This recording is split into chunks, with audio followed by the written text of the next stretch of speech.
Good evening, everyone. I'd like to welcome you to the regular meeting for this Asheville City Council for June 11, 2013. I just ask that you take a moment before we really begin to take a look at your cell phones to ensure that they're either on vibrate, silent, or off, so they will not disrupt the proceedings this evening. All right, if we could all stand and recite the Pledge of Allegiance together. I pledge allegiance to the flag of the United States of America and to the republic for which it stands, one nation, under God, indivisible, with liberty and justice for all.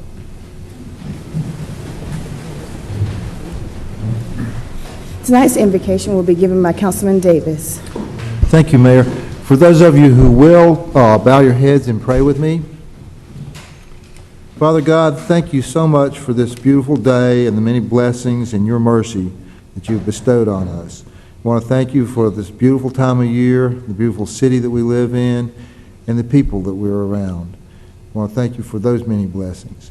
Ask that you be with those of us tonight as we move forward with deliberating the things that are so important to this city, and guide us in a way that you would have us understand them and act on them.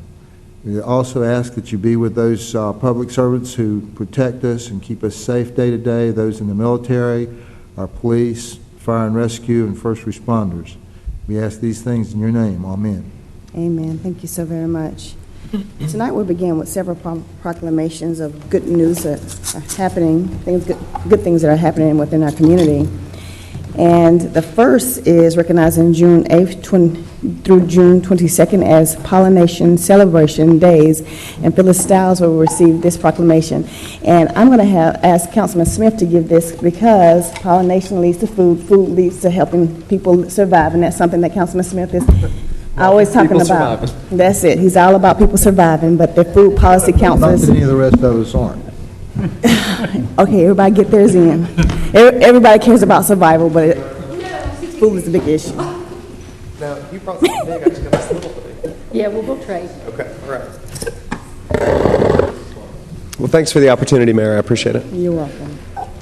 Whereas pollinator species such as native bees, honeybees, and other insects are essential partners in producing much of our food supply, and whereas pollinator species provide significant environmental benefits that are necessary for maintaining healthy and diverse ecosystems, and whereas backyard beekeepers play a major role in sustaining honeybee populations, and whereas the City of Asheville supports pollinator populations through recommendations to developers and residents regarding landscaping to promote conservation stewardship, which includes the protection of pollinators and the maintenance of their habitats in urban and suburban environments, and whereas in 2012 the City of Asheville passed a resolution to become Bee City USA.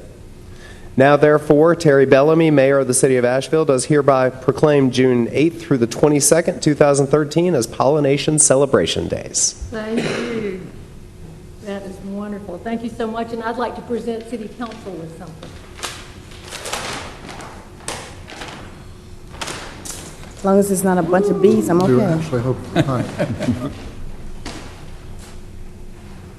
It's been a year. Oh, I got it upside down. It's been a year since this City Council approved becoming the inaugural Bee City USA. You took on a huge responsibility when you did that because we were asking you to set a precedent, to be a model for other cities, and to pave the way for other cities to also adopt interest in pollinators and to give that message to the community that we can do something to help the pollinators. So we are so appreciative that Asheville took on that responsibility. And this is our first road sign. We're going to get this mounted soon. And this is just to say thank you very much. You're welcome. Anything you want to talk about what's happened between the 8th and the 22nd that we should know about as a community? Well, that was what the proclamation was about, and I appreciate that question.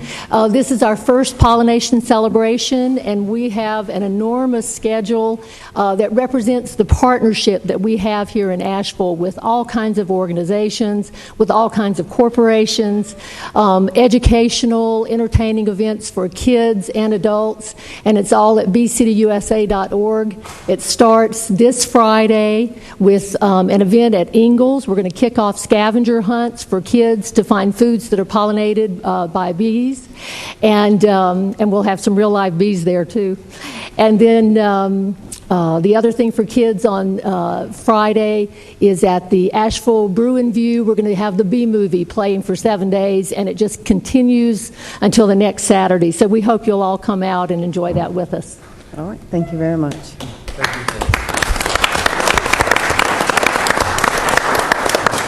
Councilman Bothwell. Phyllis, I want you to know that your line about the Bee City enabling people to get a buzz in Asheville, I've used that greeting group after group during this past year, and it always gets a great laugh, and it also raises awareness from all these visiting groups about what you're doing.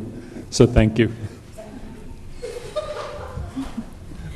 I don't think I would have used that one as well as you did, but thank you so very much. Next, we're going to recognize June 16th through 22nd as Autism Pride Week, and I'm going to ask Councilman Davis to present this proclamation to Julia Bramson. Welcome. Thank you for being here.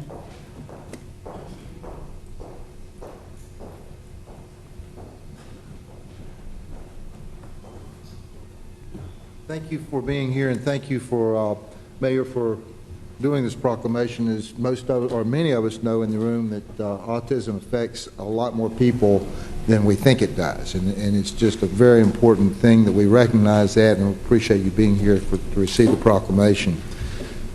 Whereas the world's first ever Autism Pride Week has been created in the hopes of diminishing the stigma and more accurately portraying the actual autistic community, and whereas all people deserve to be perceived as the subjects of their own narratives rather than the objects of operations of others, and whereas 2% of the total population of Asheville, both child and adult, is estimated to be autistic, and whereas a neurodiverse community has always existed in Asheville, and acceptance of the diversity positively contributes to our peace and well-being, now therefore Terry Bellamy, Mayor of the City of Asheville, does hereby proclaim June 16th through 22nd, 2013 as Autism Pride Week in the City of Asheville, and encourages all citizens to help diminish the stigma experienced by people with autism and to participate in activities during this week that will help create a more realistic picture of the actual autistic community.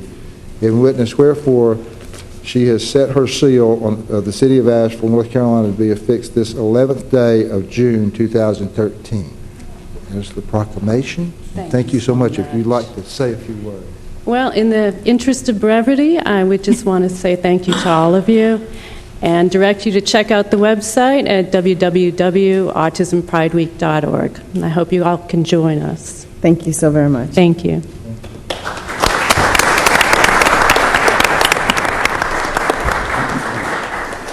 The next order of business is our consent agenda. Any member of the community wishing to address council on any matter listed on our consent agenda can do so at this time. Keeping in mind that items C1 and C2 have been removed. Okay, we're going to move forward. Council, questions, comments, or a motion? Move to approve the consent agenda. Is there a second? Second. Any further questions or comments? All in favor, please say aye. Aye. All opposed, like sign. The motion carries unanimously. We have only two presentations this evening. The first one is an update from the Hub Community Economic Development Alliance. Is Dr. Brown here? We will come back to that. Oh, Dr. Brown just walked in. Dr. Brown just walked in the door. Dr. Brown, I called your name and you walked through the door. So welcome. If you want to, do you want a minute to gather yourself? I'm okay. Oh, okay, well, come on down. Welcome, Dr. Brown. Thank you so very much for coming. Your Honor, it's a great privilege to be in front of this auspicious group, and I see several members of the Hub Alliance board here who have been very regular members, including yourself and Mark.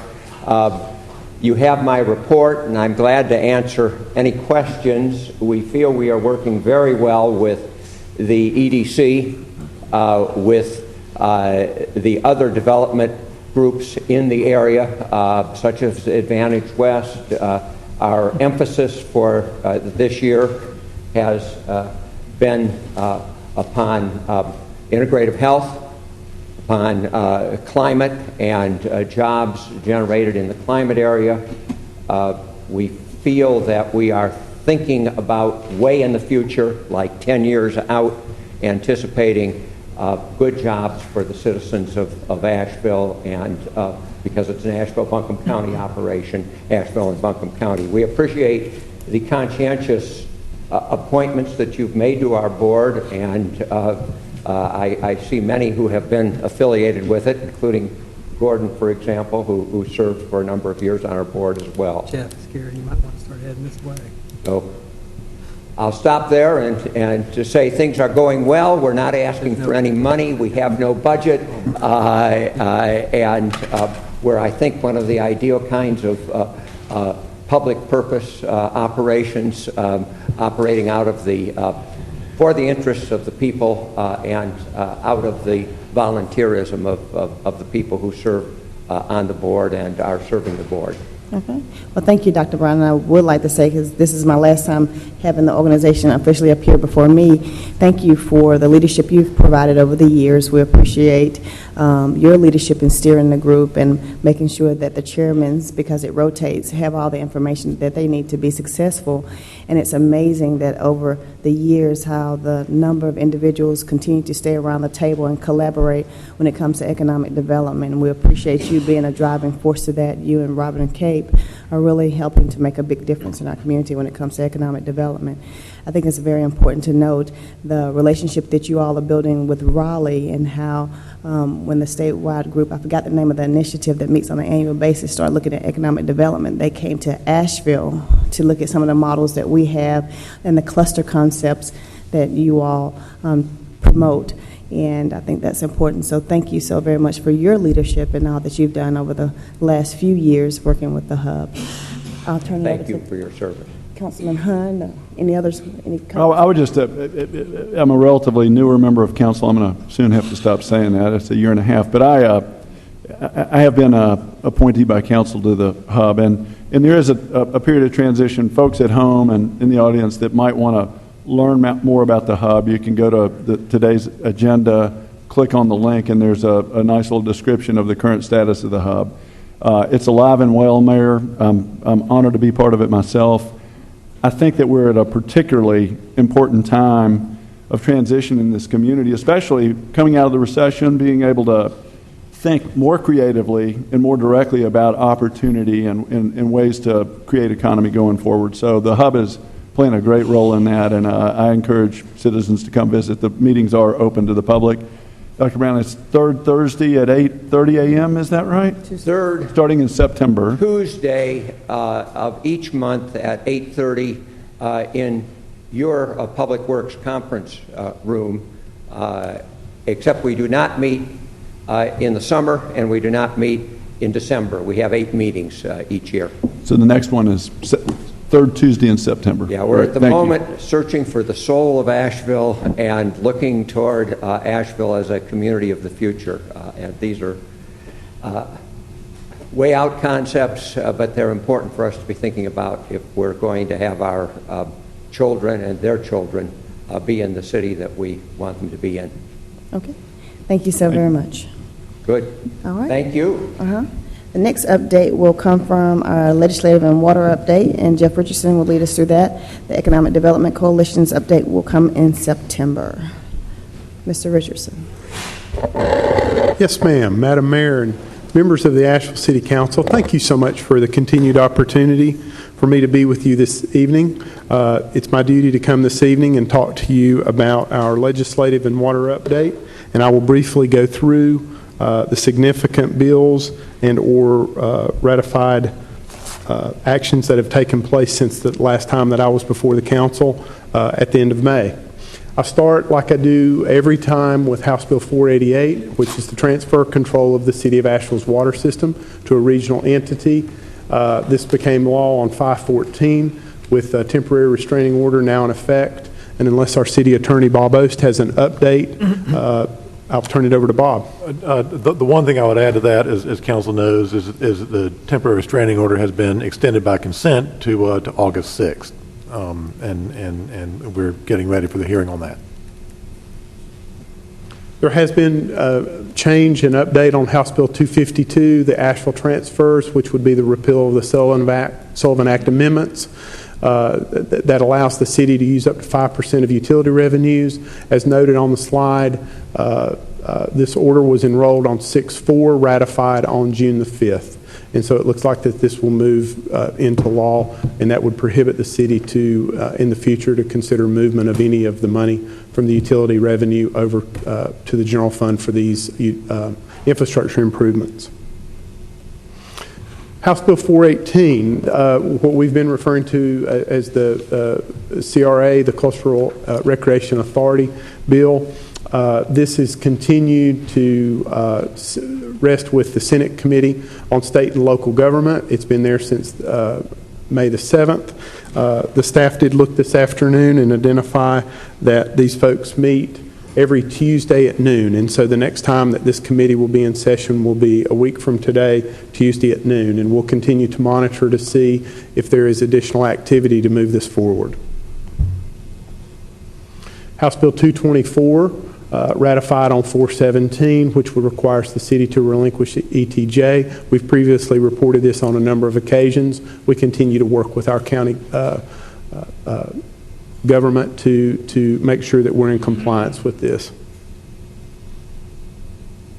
House Bill 568, which is Asheville de-annexation.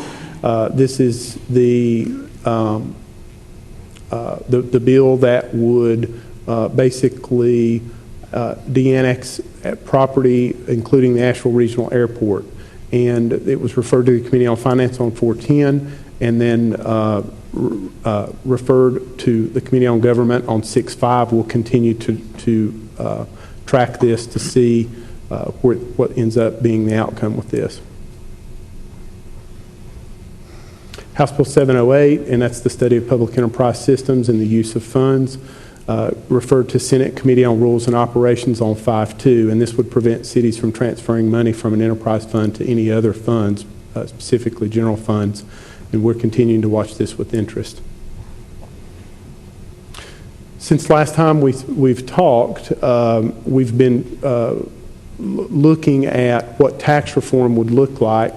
The staff in my office and I have looked and noted House Bill 998, Tax Simplification and Reduction Act. This would replace the franchise tax revenue with a distribution equal to the amount of the franchise tax that municipalities would receive in 13-14. It would assure that cities and towns would be basically held harmless through 13 and 14. And this is passed the first Senate reading and then referred to the Committee on Finance on 6/10. We're continuing to track the activity regarding this, and Tony and I spoke about it earlier today, and we're hopeful that, again, cities will be held harmless in the upcoming budget year. House Bill 94, Senate Bill 112, and that's the amendment to environmental laws, and it clarifies how the Commission for Public Health must adopt rules pertaining to sanitary landfill development, clarifies the procedure for appealing a notice of assessment by a local government, and we're continuing to track this as well to see how it would affect our city government.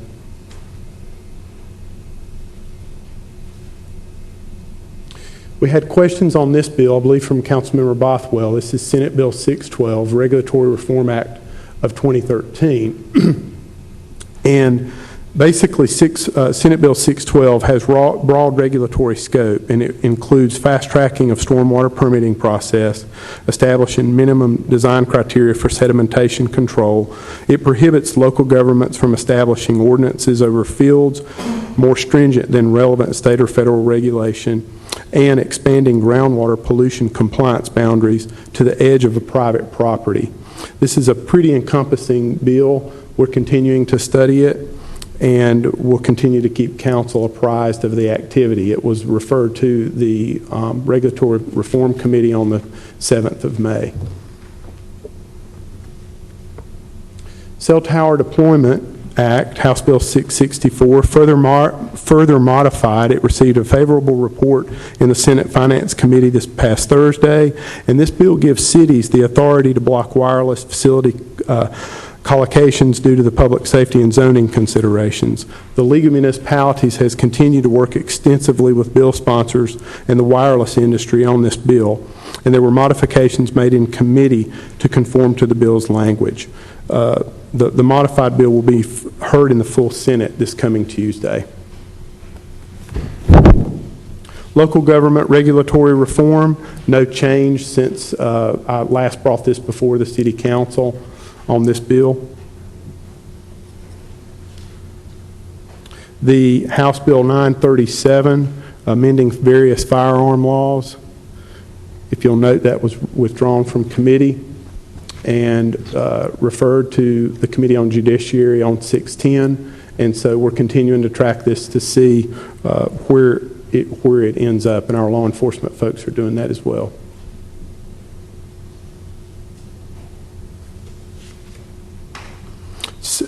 Recent activity on Senate Bill 714 and Senate Bill 443, House Bill 714, disposition of abandoned firearms.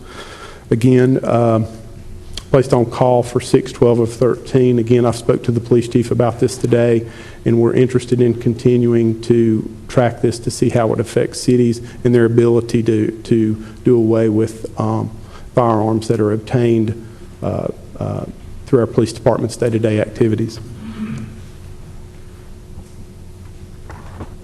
That's an overview, and I would remind council and our general public that we do have a more complete matrix of all of the bills that have been tracked throughout this session of the General Assembly. We're trying to keep that updated. It's on our website at ashevillennc.gov. Be happy to answer any questions that the council has tonight, and appreciate the opportunity. Council, any questions? All right, we're going to move forward with the agenda. The next order of business are our public hearings. Council, we have 4 public hearings, and the first public hearing is to consider the UNCA. UNCA. Okay, I missed that one. Under presentations, we have one UNC Asheville Economic Impact Study. Jeff Carter will make the presentation. Mr. Carter, I apologize for that. It's quite all right. Welcome, and thank you for sending us the nice little mailers that you sent out about the economic impact of UNC Asheville. It's good news. Very much so.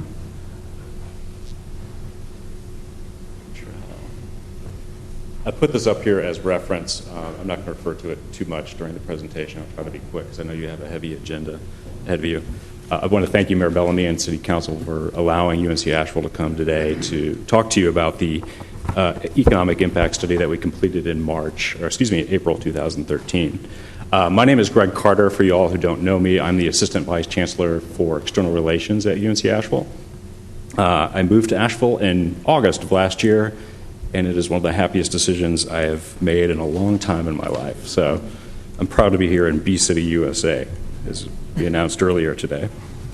One of the reasons we wanted to do an impact study from the university is that we hadn't completed one since 1995. And to give you a sense of what our economic impact was in 1995 from the university, it was about $83.9 million. If you adjust that for inflation in today's dollars, it's about $126 million. We also wanted to we thought looking at the economic impact study, we'd get a better understanding of our interactions that the university has with the surrounding communities. And although we're not a large school or university in the system, we play an important role, we believe, in the economic and creative vitality of the city of Asheville and the surrounding regions. The study, we commissioned the study, and it was actually performed by Tom Tavit, who many of you may know from, he used to work at the Asheville Chamber of Commerce, and he's with Seneva Economics. I'm sure he has presented to you many times on the council. He utilized a pretty common modeling plan a lot of economists use that measures the local economy and spending patterns. And he collected data through the university, through published financial reports that we're required to do, surveys, and interviews as well. The study itself, if you have a chance to look at it, I know it was submitted to you. It looks at fiscal year 2012, so it's only a snapshot of 1 year on that, and that's just only what we're able to do with that. Because the study is based primarily on quantifiable spending, it ignores all social and cultural impacts, or impacts that are just too hard to actually measure. So when I give you this number of what Mr. Tavit had come up with through his study, it's probably a lot larger than what it is. But there's no good way of actually measuring some of the social aspects of it.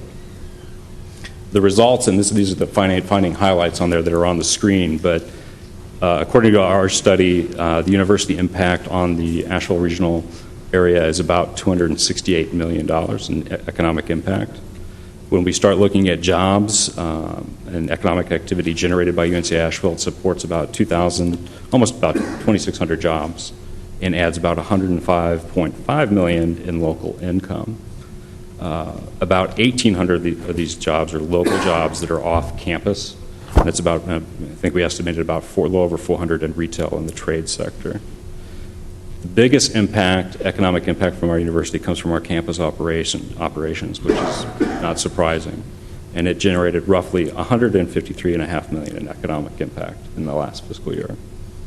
Student spending amounts to about over $30 million annually. I'm assuming that's all on books, nothing else. Just kidding. And the local economy also supports about 500 jobs as well. One other thing I thought was really interesting about the study, if you have a chance to look at it, is the education premium. And this is a measure of our graduates that are living in the metro area. Because they graduated from UNC Asheville, they have a higher earning potential as a result of their degree. So we estimated that this education premium, based on the study we've done, increases local earnings by around $85 million, which is significant. I know many of you are probably familiar with the Osher Lifelong Learning Institute that's on our campus that caters to a lot of the retirees that move to the community. It was formerly known as the Creative Retirement Center, but is now the Osher Lifelong Learning Institute. They've done a great job in putting together surveys of their retirees and members of the institute, and they estimated about 100 new households are created as a result of this institute, partially due to the Osher Lifelong Learning Institute.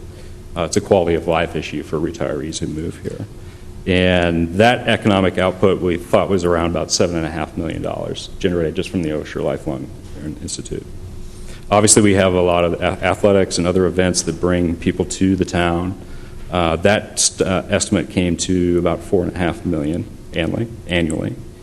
And I'll end with one last statistic because I think it's important to show that we're a good steward of taxpayer dollars in this day and age. For every dollar appropriated by the state of North Carolina to UNC Asheville, income increases by $2.96 in the Asheville area, and total economic output increases by $7.52, to be exact.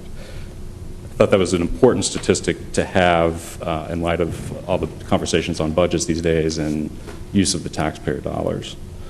That is all I have to tell you today. I thank you for your time. If there's any questions, I would love to answer them as appropriate.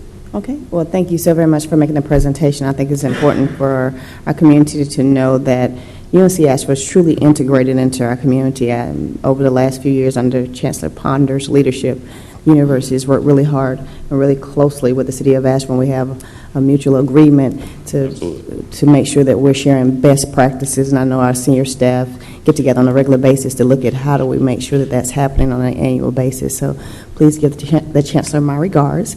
I know some big announcements are coming soon regarding some of the things that's happening in the area, so I'm looking forward to that. And thanks again for hosting several of the Southern Conference events, the Coaches Against Cancer events. We just really appreciate all the work that you all do with us collaboratively. I don't think we would have as strong of a sports commission if we didn't have UNC Asheville at the table working with us, and we appreciate Janet Cohn helping us as well. She's wonderful. So thank you. Councilman Smith. Thanks for being here and sharing all this information. It's pretty striking to see that impact. We see the the students, day to day out here in the city, and we see the cultural impact and we see the educational impact, but to see this fiscal impact is really striking. I was just curious with the budgets that are being debated right now, the various forms in Raleigh, I'm wondering how you anticipate being affected. It's a great question, Councilman, and as you know, the House is debating their budget bill this week, and it came out, I think, in subcommittee, and is actually on the floor probably today and tomorrow. They'll pass it. Any cuts to the UNC system would obviously affect our university. And I go back to that number of the 1,800 local jobs that we support. Through our campus operations, obviously, if we're not spending as much on new buildings or rehabilitating new buildings and that sort of thing, that would have an adverse effect. I don't know exactly what it would be. It would almost have to take another look at the study in another year if we can do it. But obviously a budget cut is not something we want to see, but we will deal with it as we have in the past. So, but it is a concern. Council, any other questions? Quick comment, please. This is just an exclamation point, Mayor, on your discussion of partnership with UNC Asheville.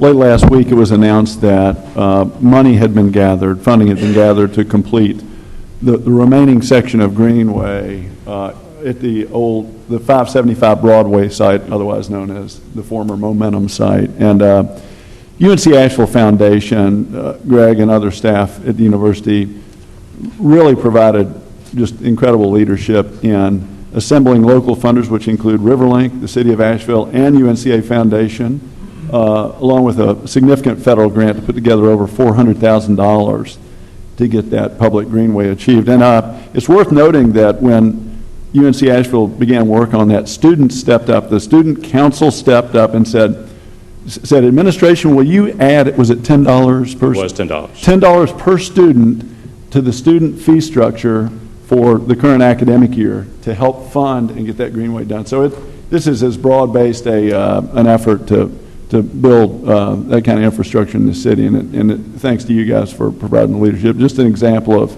how we're really clicking partnership-wise. It's great work from City of Asheville and Riverlink to make that happen, and I think I told you once before, it's an example of how you gather public support and make something happen a little bit more quickly than you would otherwise. But that was a lot of hard work went into that. Councilman Davis. I won't belabor it too long since you all have really recognized some of the things we do together, and I think it's so important, those relationships, or the relationship we have with the university and between the city, the memorandum of understanding we have, the events that go on between the two organizations, and just the integration of the university into the community is an unbelievable thing, and it's just the university is such a jewel for this community. And I think the Kimmel Center, in fact, our Asheville High graduates graduated their senior class there this year. It's just, every time we think of the university, it's just a great place to be and a great thing to call that part of Asheville, and we're part of the university here. And I just thank you so much for that opportunity. And the parting comment would be, go Bulldogs. Absolutely. Love it. Absolutely. Thank you very much, Councilman. Thank you. Thank you very much. All right, and you're welcome to stay the remainder of the meeting if you so desire. Thank you. All right, Council, we do have 4 public hearings. The first one is a public hearing to consider the fiscal year 2013-14 annual operating budget. Tony McDowell will make the brief presentation, and then we'll open the public hearing for public comments. Good evening, Mayor and Council. The item before you this evening is the public hearing on the proposed 2013-14 annual operating budget. The proposed budget was submitted to City Council on May 28th. The budget is balanced with a revenue-neutral tax rate of 43 cents per $100 of assessed valuation. In accordance with North Carolina Local Government and Fiscal Control Act, a summary of the budget was produced, and a notice of this public hearing was published on May 31st and June 7th. State statutes require that you all hold a formal public hearing prior to adoption of the budget, and that's taking place tonight. In addition to this formal public hearing tonight, City Council also received public input on this year's budget during two other meetings, the Town Hall budget meeting, which was held at the U.S. Cellular Center on April 3rd, and also the Community Budget Workshop held on April 18th in South Asheville. Before we open the public hearing tonight, we do have just a few brief slides to go over with City Council to remind you all once again of some of the assumptions that were built into the proposed budget regarding the Culture and Recreation Authority.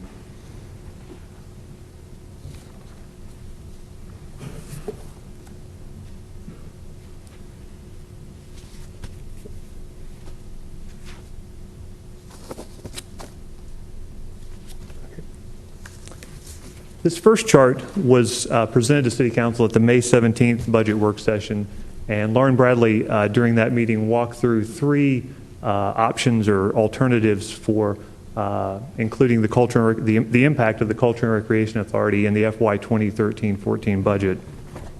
At that meeting, we received direction from City Council to go with option 3, and that included assuming that the CRA would be formed and that the City of Asheville would join on January 1st, 2014. And so when we went back and finished and finalized the manager's recommended budget, we did so under assumptions using option 3.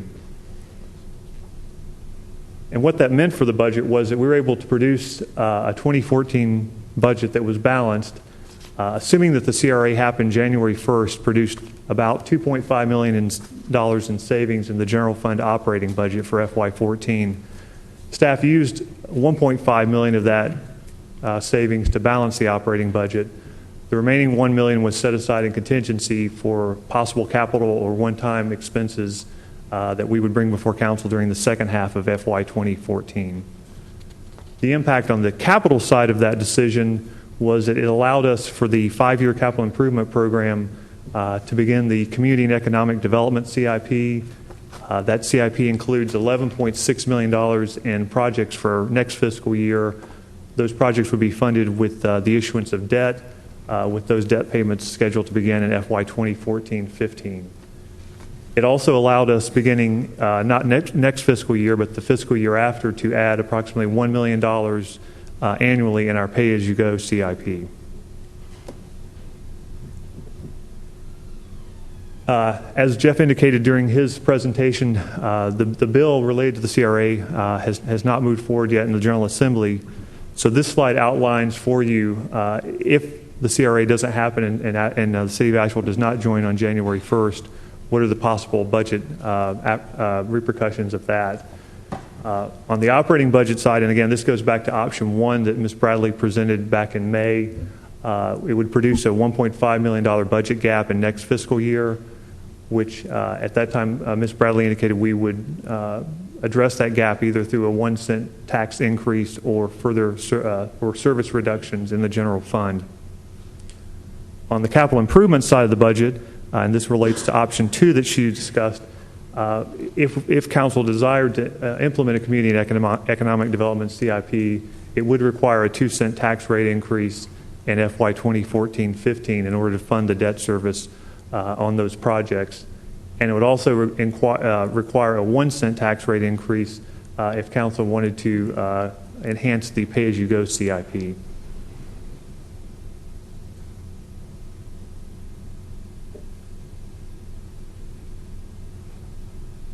I can go back to this chart if council has questions. I'd be happy to answer those now or after the public hearing. Okay. Thank you so very much, Mr. McDowell. We've been talking about our budget since the beginning of this year, and council's had an opportunity to review various proposals, and it may be good for us to just go ahead and open it up for public comment at this time from our community to have input one more time on our budget. As you've stated before, we did have an opportunity for the public to talk to us twice already on the budget, and we've received numerous suggestions about our budget, and I appreciate that. And so I'm just going to open it up for public comment, and then we'll discuss this issue as a council after that. So we'll open the public hearing for public comment at this time. Any member of the community wishing to address council on our budget? Yes. If you could come forward and state your name for the record.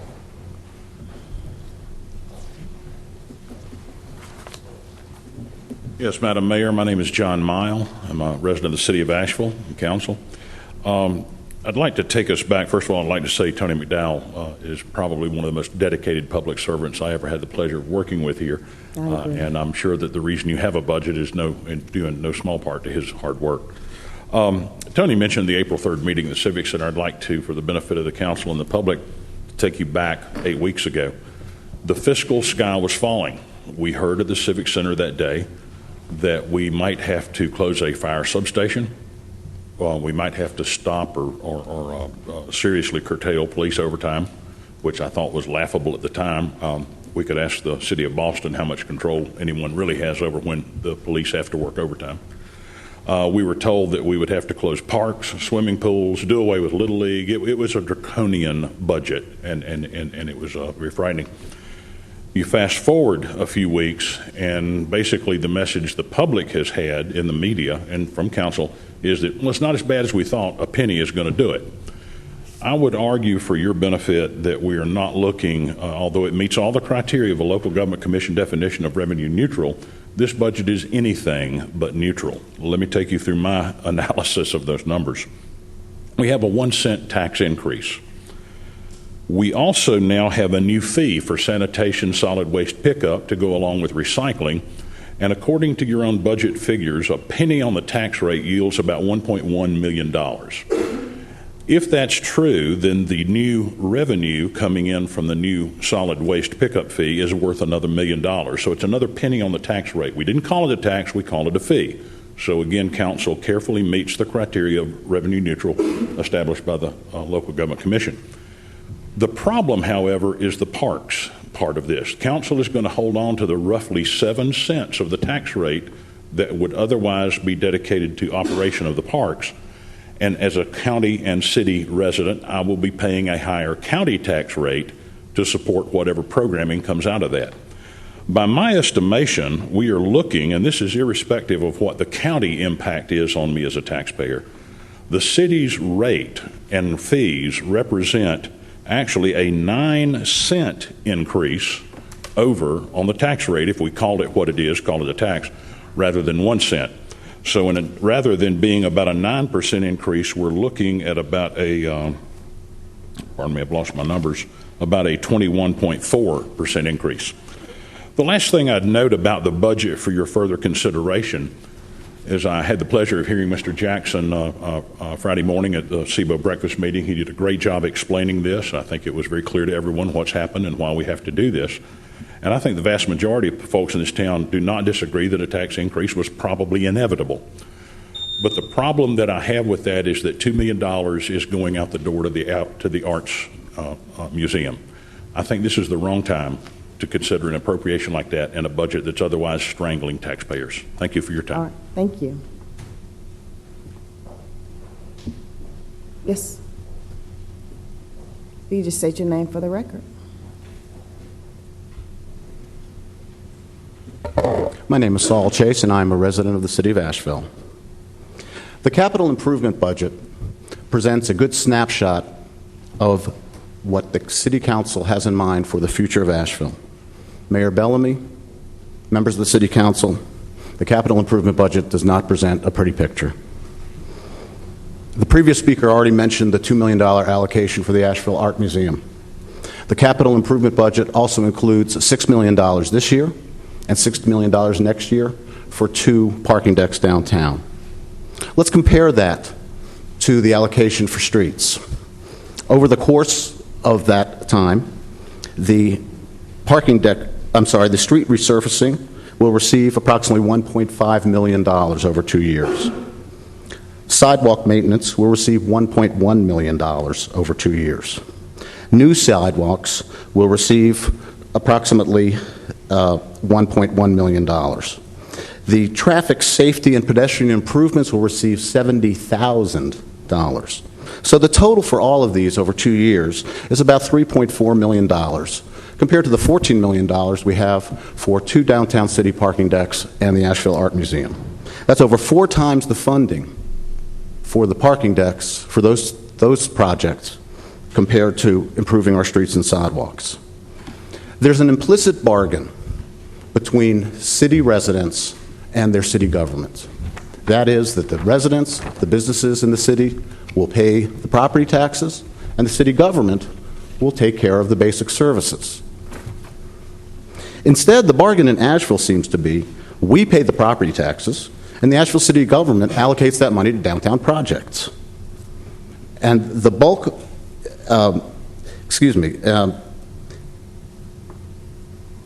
thereby letting Asheville streets and sidewalks continue to deteriorate.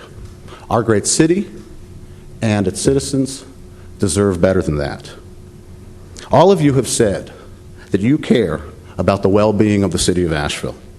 Please show that. Please show that by cutting the funding for the parking decks in Asheville Art Museum and using that money, if it's available, given the current fiscal crisis that we are under, if it's available, instead use that money to benefit the constituents by getting a start on repairing Asheville's broken infrastructure.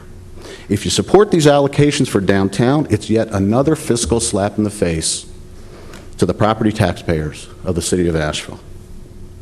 I know that part of the support, of the idea of supporting the funding for the Asheville Art Museum, is that the $2 million will somehow be parlayed into $20 million for the Asheville Art Museum. Your job as city council members is not to improve nonprofits' ability to get money. It's to represent the cities of Asheville, and I hope you'll do that when you consider your adoption of particularly the capital improvements budget. Thank you. Thank you. And if you could just state your name for the record. Saul Chase. Thank you, Mr. Chase.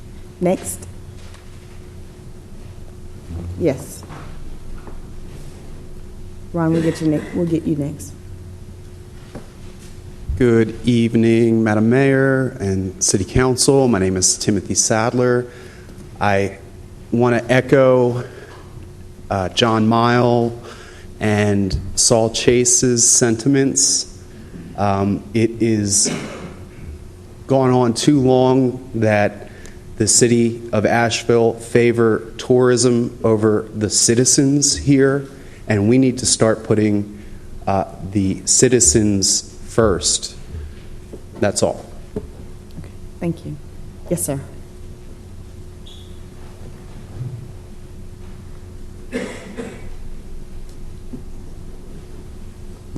Greetings to Mayor Bellamy and the honorable members of the Asheville City Council. Thank you for the opportunity to speak briefly in regard to the city's support of the Memorial Day event held each year in front of City Hall. I am Ron Kennedy, Chairman of the Mayor's Committee for Veterans Affairs.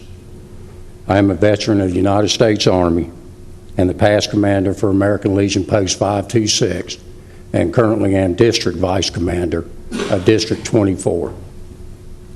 I would like to encourage the leaders of our city to continue its support of the Memorial Day event. I believe Memorial Day in the remembrance of our nation's fallen is unlike any other event the city could support. In 1996, an organization known as No Greater Love conducted a survey of children and asked them why they think there's a holiday called Memorial Day. It was agonizing to hear their remarks, all of which were associated with barbecues and weekend parties. One of the children was even quoted as saying that this was the day when the swimming pool opens. They did not have the vaguest idea about all the sacrifices of the soldiers and whose honor it is celebrated. Blessed is the nation and community that remembers those who have sacrificed their lives in order to sustain our own. We understand the fact that our community is having to work through a season of financial difficulty, and hard decisions must be made so dollars are stretched and spent wisely. As our city leaders, your roles are crucial, and where you place your priorities will greatly affect the citizens and what they then consider to be important. I urge each of you to send the message to the wonderful people of Asheville that the freedom each of us enjoys today is a freedom won and maintained by those from whom Memorial Day was established. Thousands of veterans call Asheville their home. Many of our families have lost loved ones in current and past wars, and more than likely others will lay down their lives in the years to come. Please do not remove the city's support of the Memorial Day event. Please continue to provide the location, the staff, and the resources needed to maintain this sacred remembrance. Randy Vader said, "The story of America's quest for freedom is inscribed on her history in the blood of her patriots." Let us continue to honor and remember those patriots. I thank you for your time. Thank you.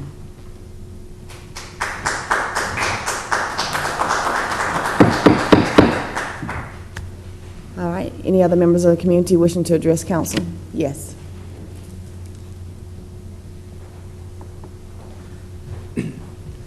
Good evening, Mayor and City Council. My name is Greg Borum. I'm the Director of Advocacy at Children First Communities and Schools of Buncombe County, and also a proud resident of the City of Asheville. I want to come to you tonight to raise a couple of issues. First, I'd like to say thank you so much for your public input process during this budget time. It was great to see the turnout and your efforts to outreach at both the meetings at downtown and in South Asheville. Children First Communities and Schools has started an initiative we call the Success Equation that is uniting our community to address the root causes of poverty so we can create a place where all children can thrive. And under that umbrella, we have a few considerations in the city budget we'd like to raise and call to your attention tonight.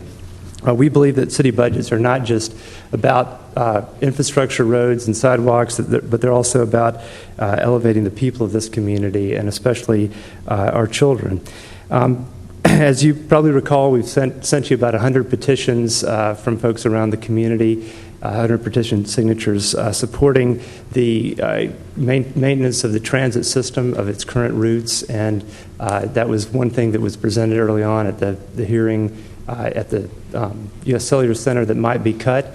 And we all know that there's so many families in this community that depend on the transit to get to work, to get groceries, to go to doctor's appointments, and so on. So I am encouraged to see that the funding has been maintained, and just encourage you to continue to protect our transit system and look to expand it to Sunday service.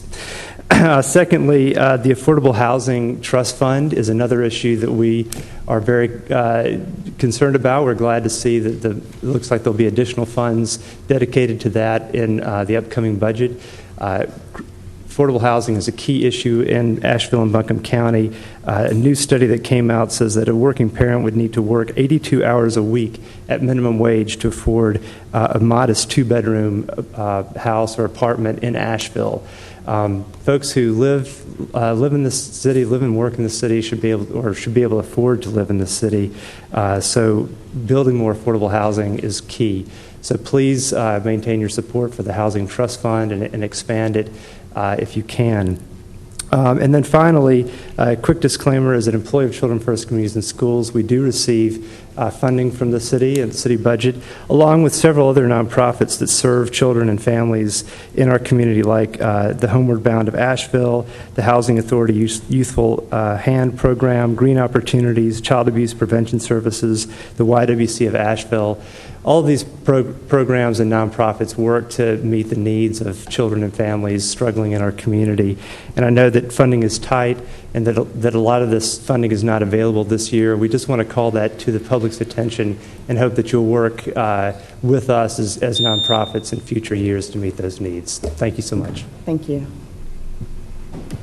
Yes.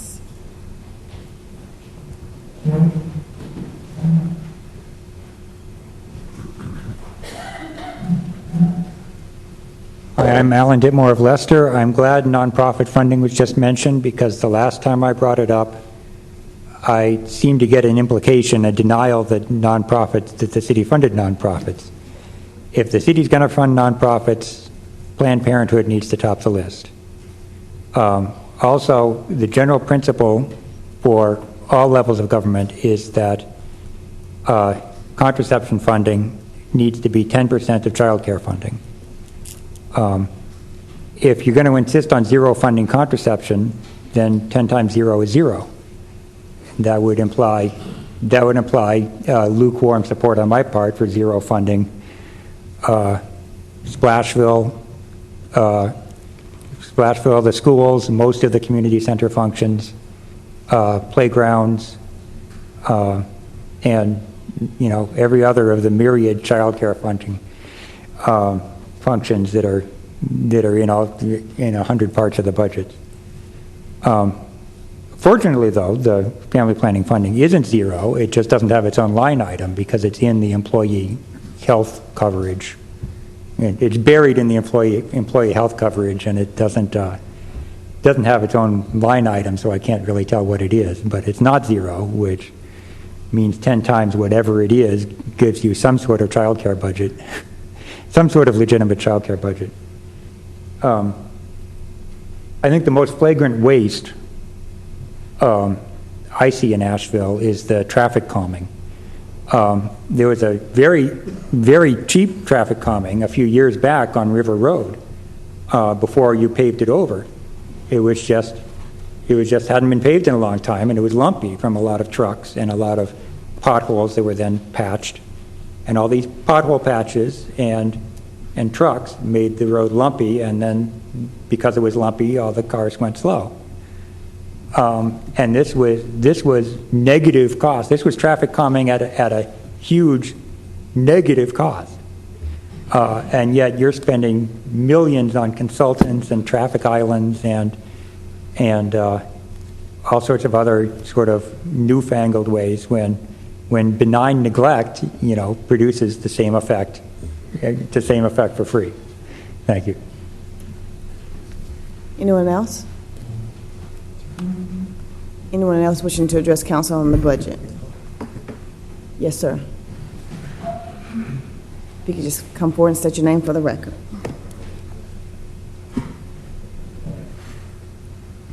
Good evening, Dr. Milton Bird. I am now a resident of the city of Asheville. I want to speak on the budget, but not so much about the quality of what you've come up here with option 3, but in the overall impact of economy and the entire region, because Asheville is a metropolitan area. You've gone through major politics in dealing with the water issue with the state, and we know we have tremendous challenges economically with the state and county and the city of Asheville. We're all under a lot of distress when it comes to money, and that's my point. Social outrage is building over how we are spending our money. Now, I look at this and I see wise planning, yet it still stretches the limits of everybody here financially. Understand that. We need to reframe our thinking into sustainability that comes along with a political strategy. That's called leadership. We've got to look at our money all the way across the board now because we can't afford doing anything else. Please take time to look at your future economy and its planning when it comes to how interactive it is financially, because we've got to eventually develop smart grid ideas and strategies that weave us together and financially support this metropolitan area. Asheville is the heart of Western North Carolina, and it beats right here.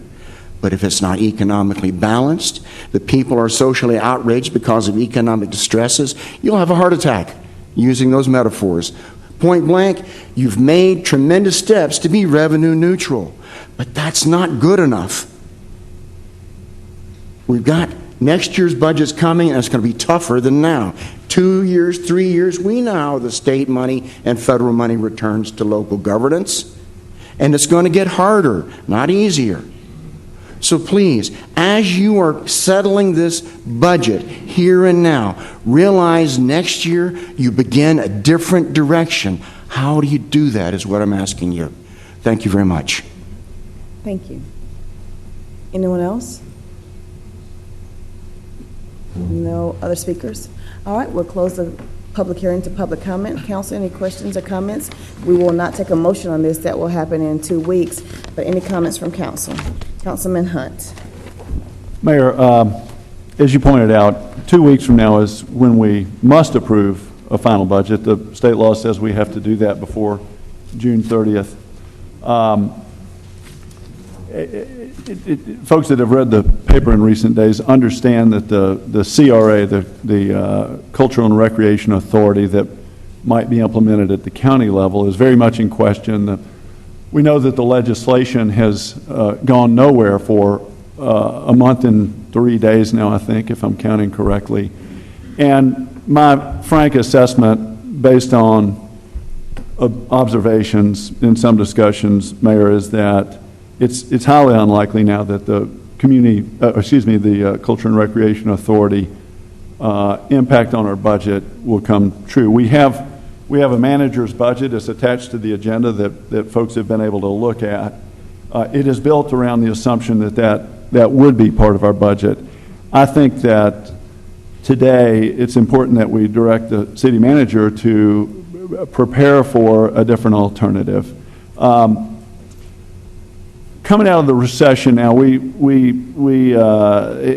as I mentioned a few minutes ago with the hub presentation, we're at an opportune time in this city's evolution to look forward with an improving economy and and creatively do some things with some vision to help improve quality of life, serve our citizens better, and spur further economic development. Part of the solution to our fiscal challenges in this city is to promote infill development and economic development within the city to both provide jobs but also improve the tax base, so our outlook goes forward. In regard to how that relates to the budget, for those of reading a budget like this is pretty dense stuff, and it's clear that some of the commenters tonight have done that, but on pages 66, 67, and 68, and particularly page 68, is page 68 is entitled Community and Economic Development CIP. And this page lays out the projects, the kind of visionary projects that the city might be able to do to address those quality of life and opportunities to better ourselves economically and fiscally. And my experience in thinking strategically and working with staff on this budget is that we've just got to find a way to get to that. And so, Mayor, I think that the right-hand column under option 2, where we go 1 cent for revenue to achieve revenue neutral on the tax rate. And actually, I believe, Mr. Jackson, I thought it was, my discussion with you earlier about this was 3 additional cents. This seems to say 4, but something in that range, I think, is what would be required to achieve the kinds of visionary projects outlined in the 5-year CIP outlook. And I'd like to just take a second to highlight for the people that are here in the public what some of those are. We're talking about a $3 million commitment to affordable and workforce housing, actually a $3.5 million commitment, excuse me. It does include a significant investment, as much as $30 million in transportation infrastructure improvement in the River Arts District that is something the city must do to stimulate redevelopment in the River Arts District. There are bicycle improvements, greenway improvements, renovations for the former ice plant site in the River Arts District, Downtown Clean and Green Initiative, which is part of what the Business Improvement District idea was about $3.5 million in multimodal improvements, and it goes on, and this is available for folks to look at. But it's my sense, Mayor, once again, that we need to shift our attention to something like that column I pointed out, the second column in the middle grouping there, as a direction for staff to bring back to us a budget in 2 weeks that heads us in that direction to take advantage of these opportunities. Thank you. Any other comments from council? Councilman Bothwell. Yeah, I have a question for the city attorney, actually. In my view, the city and county are being held hostage right now because of the lack of motion on the CRA. We don't know exactly when the legislature will go out of session. They can decide that at any time, and yet we still have to have a final budget by the 30th. Can we approve 2 budgets on the 25th? Is that the date? Yeah. That'll be contingent on what the legislation is as of June 30th. In other words, so we could go this if they do and this if they don't. because unless, of course, I mean, they may have acted or not act, I mean, we may have final action by 2 weeks from today, but we may not have final action by 2 weeks from today. And the one thing we cannot change in the budget after we approve it is the tax rate. And that's the deal. I mean, if they don't approve the CRA and we don't get into that deal, we're going to have to increase taxes if we want to achieve, as what Councilor Hunt just said, you know. So can we approve 2 with a contingency clause? I don't think so. It's perhaps we'll know more by June 25th, and you won't be faced with that. But I think the council is expected to adopt a budget by July 1st, and you're right. That is the only time at which you can set the tax rate. Okay. Councilman Davis. Thank you, Mayor. I think the CRA conversation continues to cloud things, and I think that Councilmember Hunt, direction he was heading with that, I'm inclined to agree with. I would, though, like to add, the CRA is very fuzzy to most people, and frankly, it bothers me that we are talking about, if it were enacted, it would be taxing everyone in Buncombe County, which would help fund some of these amenities that we have, but on the other side of that coin, it also is a tax, and quite frankly, it's one that is collected next door by the county. Our good neighbors and good friends over there have the best intention, but our citizens here will be paying that. If we are not included that, or we opted not to do it, then we're going to be paying it anyhow. And I think that it has to be recognized for what it is, that we can remove that increment from the budget, the county budget, and divide it among municipalities and take those responsibilities away and put them in the hands of an authority. Folks, we just have not had a good record with authorities.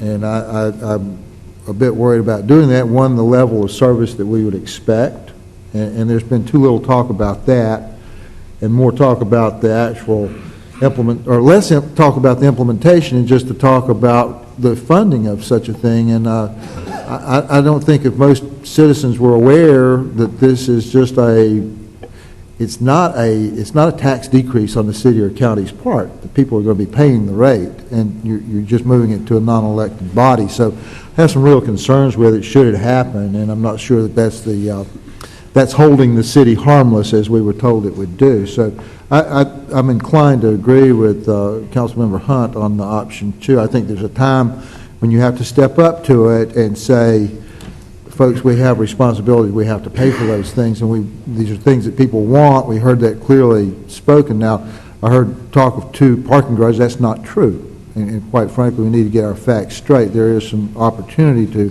partner on a garage that's not in a downtown, but other than that, I'm not aware of 2 parking garages. Maybe I've missed it somewhere, but there's a lot of cloudiness to this thing. I think the budget's pretty straightforward, and anyone is welcome to read this and see what it says. It's good nighttime reading if you're an insomniac. But it's fuzzy, and I think that people don't understand what we're talking about up here. Councilman Pelley. Mayor, I agree with Councilman Hunt that there are capital improvements that we're in a position to leverage, like with the Art Museum. The $2 million that we could see and contribute to that would be leveraged for a total of $20 million if all goes as hoped. And so I do see that there's some real opportunities there for the capital improvements. I got to tell you, though, I'm still undecided, though, and because I am concerned that between what we're talking about here and what the county is likely going to be bringing forth in the way of a tax increase, that the impact could be significant on residents here. So I'm not convinced yet of the option 2, the option that we talked about here this evening. So. Any other comments? Councilman Smith? Just wanted to say that it does look like the CRA is dead in the water, and so if it revives, I'll be interested in kind of having that conversation again, because it's far from a perfect proposition. We were, I think, just looking for a way to be able to have some of the regional assets be funded by people regionally, and that conversation grew. But as far as what we're looking at in this budget is we have a choice before us, and I said this before in the budget work sessions, that we're either going to be an aspirational city that is growing towards our goals, or we're going to become a stagnant city that begins a decline. And that's where we are. One thing I wasn't too clear about, I was hoping, Tony, somebody could answer this question. How long has it been since the city of Asheville had a property tax increase? I can't remember exactly. I want to say it was the late 90s. There was a 4-cent tax rate increase that went towards streets and sidewalks and park improvements, and it also established the Affordable Housing Trust Fund. 13, 14 years ago? Yeah, I think it was 98, 99. Okay, thanks. And I do know that our per capita spending here in the city has actually gone down over the last 10 years. 10 years ago, we were spending about $890 per person that live in the city. 10 years later, we're spending $808 per person. What we've seen here is a track record of great financial management, thanks to the manager and senior staff and everybody here, as well as council's direction. And we're really hitting a wall here. When we have these revenue restrictions coming down from Raleigh, I heard folks say, hey, a couple of months ago you were saying it was going to look one way and now it looks this other way. We were preparing for the worst, because that was one of the responsibilities that we had up here. And we needed to help prepare the community for that as well. And we'll see where this thing ends up. We still don't know. We still don't know where it's going to end up. I did want to point out that the Asheville Art Museum, $2 million, an investment in that, it does leverage the 20, like Councilman Pelley said, but above and beyond that is it creates more tax dollars through jobs, through sales tax, through people coming through here. And we've seen this, and I've got lots of data that I'm happy to share with anybody who wants to see it, about cities that have made this kind of investment and have seen a return in it. We're not doing this just because we want to be nice to the art museum. This is about returning something to the community, or we wouldn't be doing it.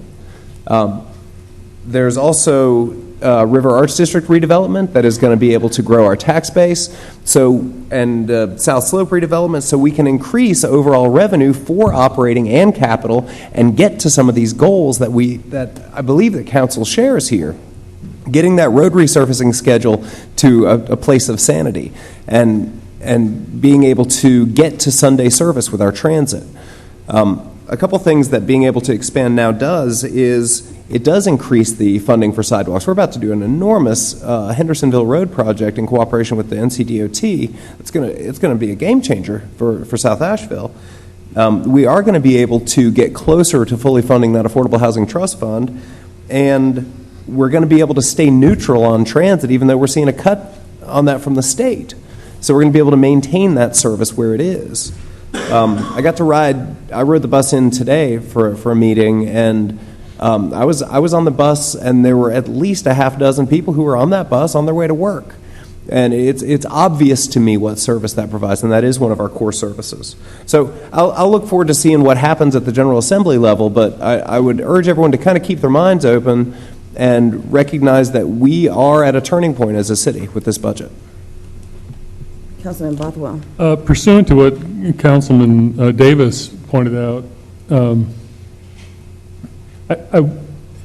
I wonder if council were to decide definitively that we will not participate in a CRA, even if it is passed, that we would then send a signal to the county that we don't want them to form it and create that new taxing authority. I mean, because that's the thing we're pivoting on here in regard to the CRA.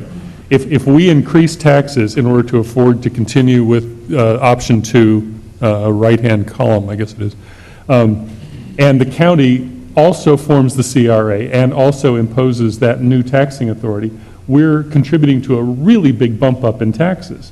So somehow the county, which also has to pass a balanced budget on the same schedule, needs to know whether or not we're going to participate in that. Regardless, I mean, that's sort of, I think, the signal we need to send. And then it becomes a moot point whether the legislature passes it or not. We've told Buncombe County, we're not part of it. This year, at least, we're not part of it. You see what I mean? We need to resolve that number. Else the county might pass this tax increase, and we pass a tax increase, et Councilman cetera. Hunt. Okay. Councilman Bothwell, I appreciate where you're headed there. Councilman Smith acknowledged that, well, maybe, I mean, we've got about 3 weeks left in the month, and I tend to think that we do have a budget here that can function if CRA comes true. You know, my point earlier was let's not believe it's going to come true and make sure we refine Plan B.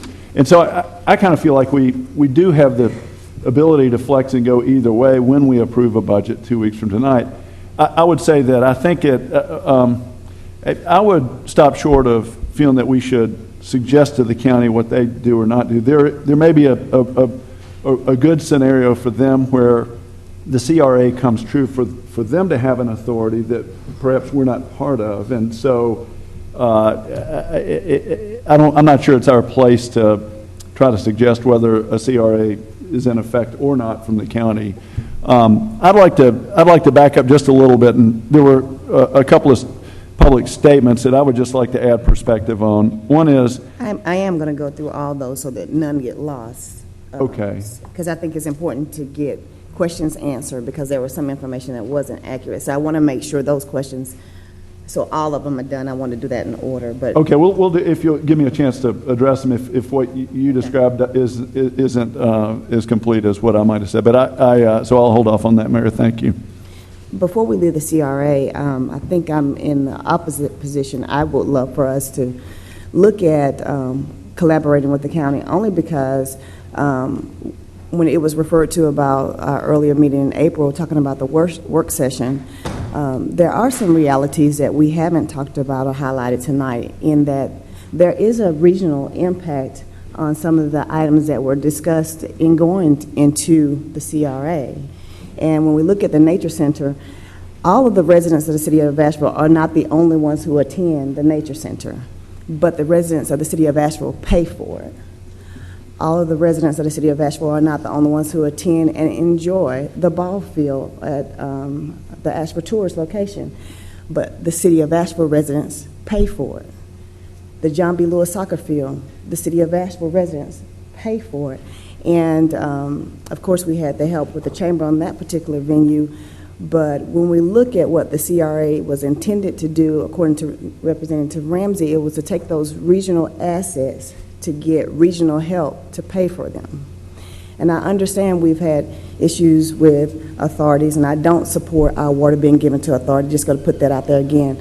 But when we look at what's happening with those regional parks and rec assets, keeping them in our budget, they compete with operational issues that by statute and by our charter, we have to provide.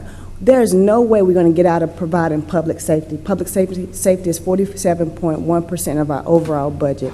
Is it fair for Parks and Rec to compete against public safety when it comes to funding? I don't think it's fair.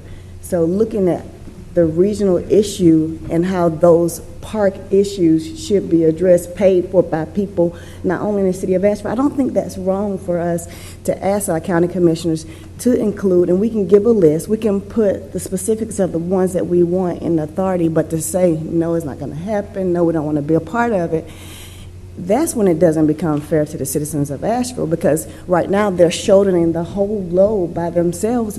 We're shouldering it without any help, and our citizen, it's not fair to our citizens when we're not the only ones who's using it. I think the Nature Center has done a study to look at where are people coming from to utilize the Nature Center, and the great majority are not the citizens of Asheville. And that's not fair to us. So people who are not going to the Nature Center, you're still sending your money over there when there could be others who could be helping to pay for that. I do think that we should keep our local recreation centers, because those are City of Asheville residents who are using the Burton Streets, the the different ones, North Asheville, South Asheville, yeah, I think they're using those. That makes sense. But the ones that are truly regional in nature, it makes sense to get some help, some relief to be able to pay for those. To me, it just makes sense when I look at the dollars and cents of it and look at the numbers and look at where the zip codes of people coming into our community to enjoy those. At some point, we got to say either we increase the fees for those who maybe don't live in the city to pay to enjoy those or something, but there has to be a break. Before I get into having staff to ask the question, the only thing about going immediately to a 4-cent increase is this. The City of Asheville taxpayers, our property owners, saw our properties appreciated. Most of the counties didn't. With the CRA, it spreads it more for a county to actually pay for that. But our taxpayers, if we just revert back the old scenario, let's just raise taxes on the City of Asheville taxpayers, they feel it more so than countywide. I mean, they feel it immediately because of the appreciation in property. So I'm just a little concerned that that's the default, very quick push that button because it's not going as smoothly. But we got to work with the state. We gotta do more partnerships. I don't see it as blackmailing. I feel like it passed the House, and we've had more trouble out of the House this year than any other part of our state government, and it passed the House. I certainly understand where you're coming from. I think having other people using our regional facilities would be very helpful. The difficulty for me is that this is still a tax. Our people are going to be paying it just like everybody else with less ability to have any influence on how it's maintained, what happens there. And at this point, I would really like to see more of what this really means as far as if the county, and we've have heard that there are at least 3 other municipalities opting into this, which makes the expenses go up, especially with municipalities that own lakes and that sort of amenity, and the tax rate, if it stays the same, there's going to be a lesser amount to share on these items that we have. This is my concern. I haven't been part of the conversations on CRA, and neither have we talked about it completely as a council. Instead of being reactive and getting upset and disappointed, why don't we be proactive and say, well, these are the assets we are willing to put forward. These are the conditions we want. We have settled it. Yeah, but we haven't as a council talked about it, and that's my concern. And I just feel like in order for us to be effective and to do good due diligence, we need to be mindful that the regionalism of some of our properties, our citizens are paying the full freight, except for the user fees that come from all those who use it. And there is a little differential, but not much. And I think that there can be an opportunity for us to put forward what we believe should be part of that, but the conversation shouldn't be closed completely, and it shouldn't be seen going out of this room that is so negative that the city doesn't want to be in it, don't want to have a part of it, because I'm thinking, we're going to pay for it anyway. If it happens countywide, again, our citizens are paying for it and not benefiting from it, and it's because we're not at the table trying to decide how we can work together on it. So I would hate for it to happen. We get the tax bill, our citizens are paying for it, but we don't see the benefits of it. We're still paying for the regional assets, and yet and still we're paying for this CRA. That's very hurtful, in my opinion, on our citizens. Mayor, my concern about this, my principal concern, I agree. We're going to pay for it either way. It'll either be a tax from the county, from the CRA, the independent authority, or it will be an increase in tax from the city. The thing that I see is that we're totally under the gun. I mean, if the CRA does not pass, what is your idea of how we're going to get the county to help pay for these regional facilities? I mean, suppose we don't increase the taxes to cover it, and then suppose the CRA does not pass. Okay, now we're going to shut down the nature center? No. I mean, we're having to agree on the budget for a year, and I don't.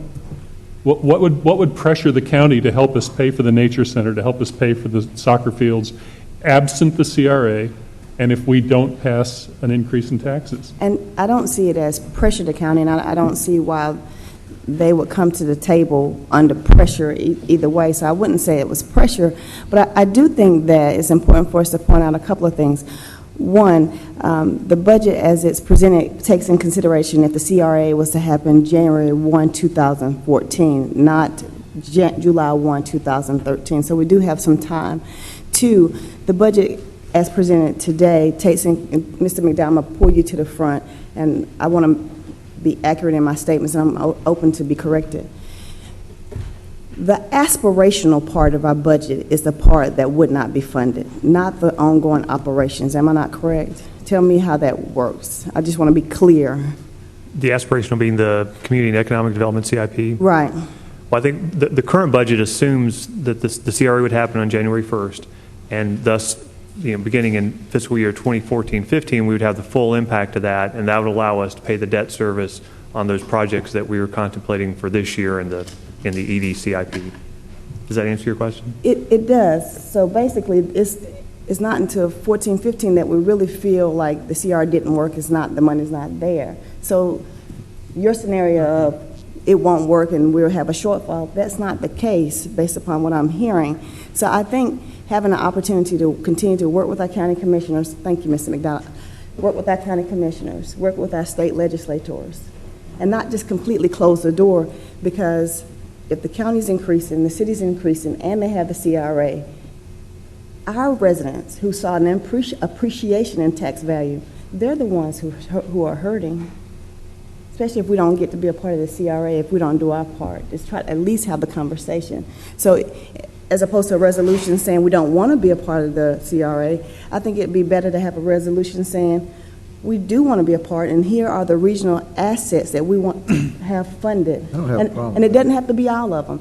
If we want to put our toe in the water and say, hey, we just want to do the nature center, we want to do the tourist baseball field, we want to do the John B. Lewis soccer field to see how it works, I'm okay with that. But to close the door and they're going to do it anyway without us, I think our citizens will be hurting. Mayor, I'd like to reflect on that a little bit. 1 year ago, as we were about this moment, when we were, there was a moment where there was discussion of a tax increase, and I was opposed to a tax increase a year ago, but because I felt exactly the way you do now, that we had not explored ways to fund regional services assets with regionally sourced money, i.e. at the county level. I believe that we've had productive dialogue at the council member to commissioner level for months now. And I want to compliment the county commission, both sides of the aisle there. I've got a number of hours into dialogue with them, and I believe that there's been a sincere interest in moving forward with the kind of arrangement that we've contemplated under the CRA. The challenge is that we've got the county, the city, and the state legislature. My concerns about whether or not we can achieve anything in this budget cycle relate primarily to the fact that I'm skeptical that legislation would allow us in. I think there may be willingness at the county commissioner level to entertain that. I'm concerned about the legislation, however. So again, and I agree with you, we have not had a full council discussion of the CRA. The idea began to blossom about the time our work sessions on the budget were dwindling here about 6 weeks or so ago.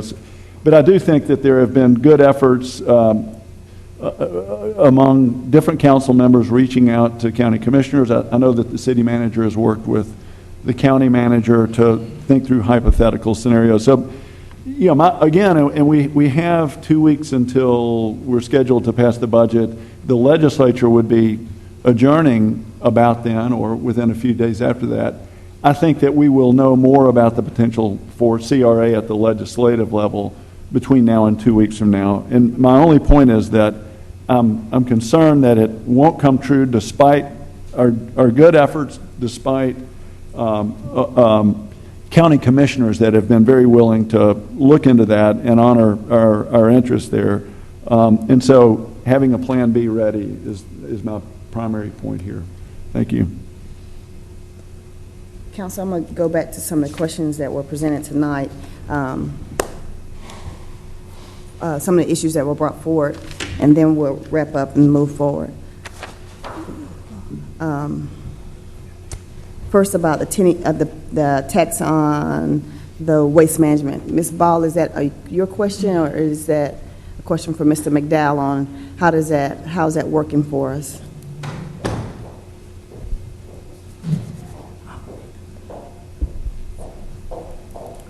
Mayor, members of City Council, I think the question was how much is the city collecting? It was stated that it's up to $1 million as a fee, and I want to see when council approved that back in March. Let's talk about the rationale and what's going on with that. Currently, the general fund or the property taxes subsidize the solid waste collection, including trash pickup, brush collection to the tune of $4.8 million. Many communities are going to a pay-for-service.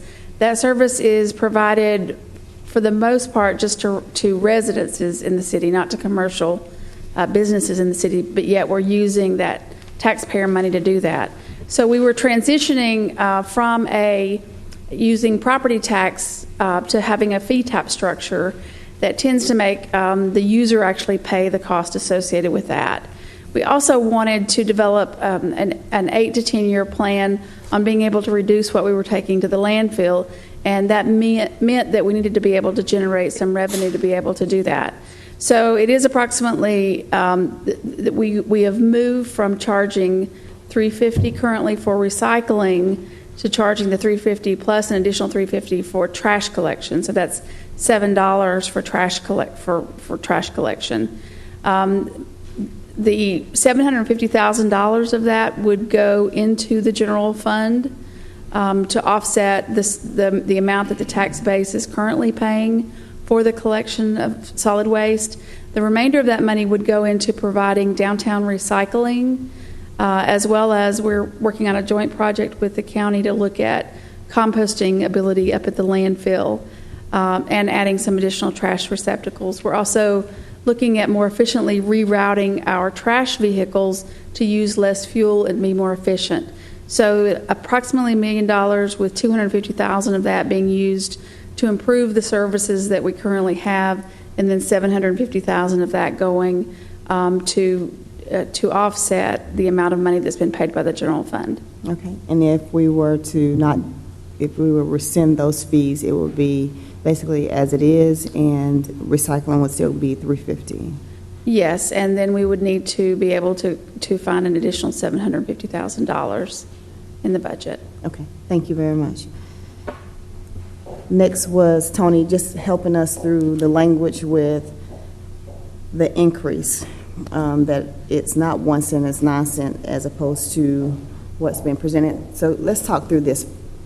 So what council approved originally, which to be in the city manager's budget when we were at our last work session, we took in consideration that the CRA would happen and it would be January 1, and then we would see some savings.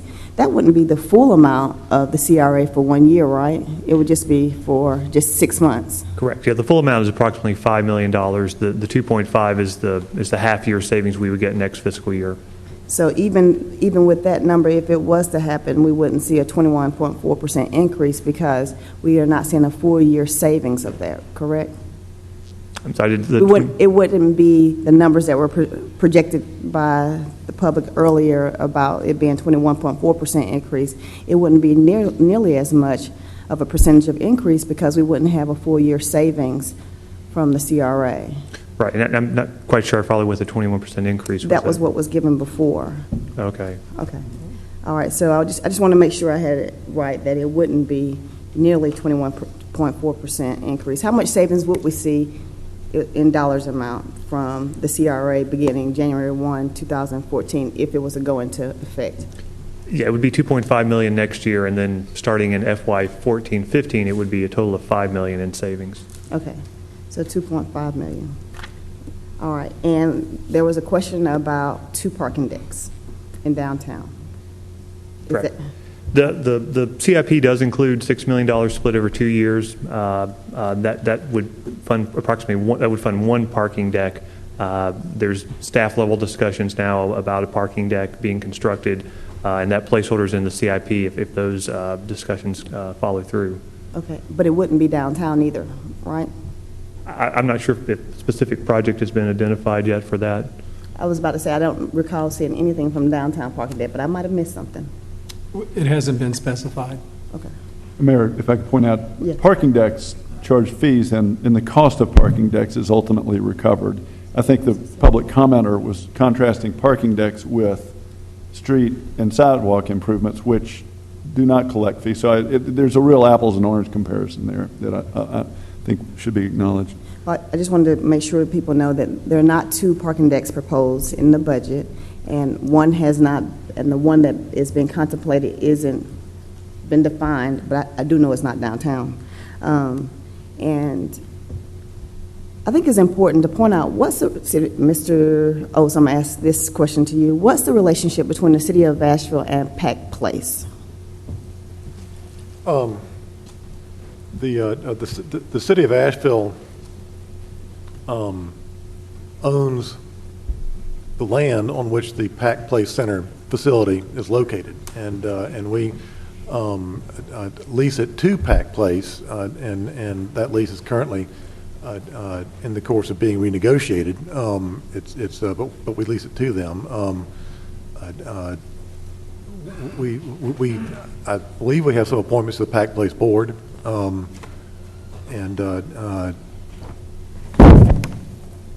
but it's not a city department. And I just think that gets lost, and I think we know that, and that's why we understand why we have to look at Pack Place and what's happening. But the general public doesn't know that the city of Asheville has a relationship with Pack Place because we own the property for which it stands, and the general public may not realize that we also own the Grove Arcade. And sometimes when those issues come before us and people say, well, why do you care about those? Because there's an inherent investment that the city of Asheville has in it. As taxpayers, you are invested in those properties. Mr. Chase brought up a good point. We do need to put more in streets and sidewalks, and so that's something that we're working towards, and I think Councilman Smith talked about it a little bit when we talked about those aspirational budgets. I'm biased. Memorial Day is something I've worked on for the last 8 years, and I didn't know Ron was coming, but I'm 100% behind him, and that has been talked about being cut, city support for Memorial Day, and I would ask council for consideration of putting some money in for staff and time in order for us to continue Memorial Day services. Mayor, is it the case that the manager's recommended budget does not include support for the Memorial Day service? We couldn't find it. And this was separate from the two of us. We just couldn't find it, and staff had told us that they are being reallocated with their time and may not be available next year to help. And so we, separate from one another. Well, if we're, I'm sorry. Part of the proposed budget is eliminating the festival staff. The staff puts on 4th of July, Memorial Day, Bell Share, and the Nature Center Heyday. If we don't have staff, we can't produce those events. So it's not just Bell Share staff. They produce all the festivals, so we will not be doing any festivals in terms of with city resources. Ms. Timmons, was part of the assumption here is that if the CRA were to come true, that whatever festivals might be conducted would be picked up by the CRA? Is that what? It's possible, yes, correct. So if, in a scenario where we believe that CRA were going to happen, and therefore our, not just our festival staff, but most of our park staff would be gone from the city. Correct. If in a Plan B budget where CRA is not coming true, then maybe there's space to address things like this. In the Plan B, we're still eliminating the festival staff. I'm sorry? In Plan B, we're still eliminating the festival staff. In the recommended budget, with or without the CRA, the festival staff is being eliminated. Because Bell Share is not budgeted into it, and that's just one event. When we as a council decided earlier that we would get rid of Bell Share, right, that's festival staff. That was festival staffs, and that included everything related to festivals. Correct. That's why I didn't support it. One of the reasons. Councilman Bothwell. How big a budget item, well, I guess I see what you're saying about not having a staff there, but I mean, I've put on events downtown in Pack Square with 1,500 people for $500. I mean, couldn't the Memorial Day thing still happen? I mean, it doesn't seem to me like that there ought to be people willing to step forward. If we don't have the budget and the staff and all, it doesn't seem to me beyond belief that a Memorial Day event, including the one I attended this year, would go on with volunteer and volunteer funding. The thing about it is volunteers did put together, but the staff has to be there to get the permits, to get the chairs, the tables. There are certain things that the volunteers don't have access to at that level, but the volunteers plan the whole event. It's just there are certain things volunteers don't have access to. Mayor, just wanted to support what you're saying around supporting Memorial Day in some form or fashion, whatever that ends up looking like. I do think it's something we need to do as a city. So we'll happy to leave that up to the manager. We can make a Memorial Day event happen without having year-round staff. Looks like there's enough And noise secondly, to make that happen. And secondly, to be able to echo the mayor's preference for being able to explore the CRA in the next couple of weeks, and if it looks like it's going to come together, it's something that I'm certainly going to be open to. And if it doesn't, then I think we need to go ahead and be able to create a stable future for the city. And so I'm going to be at Plan B, as Mark Hunt has called it, which is a pretty apt title, if Plan A doesn't pan out. Well, Council, the other items that have been discussed, we are addressing in the proposed budget. It looks like the transit system, if you look at the numbers, it ticked up a little bit. The city did have to step in to make up for some state funding that was cut. The Affordable Housing Fund is moving upwards in some points, and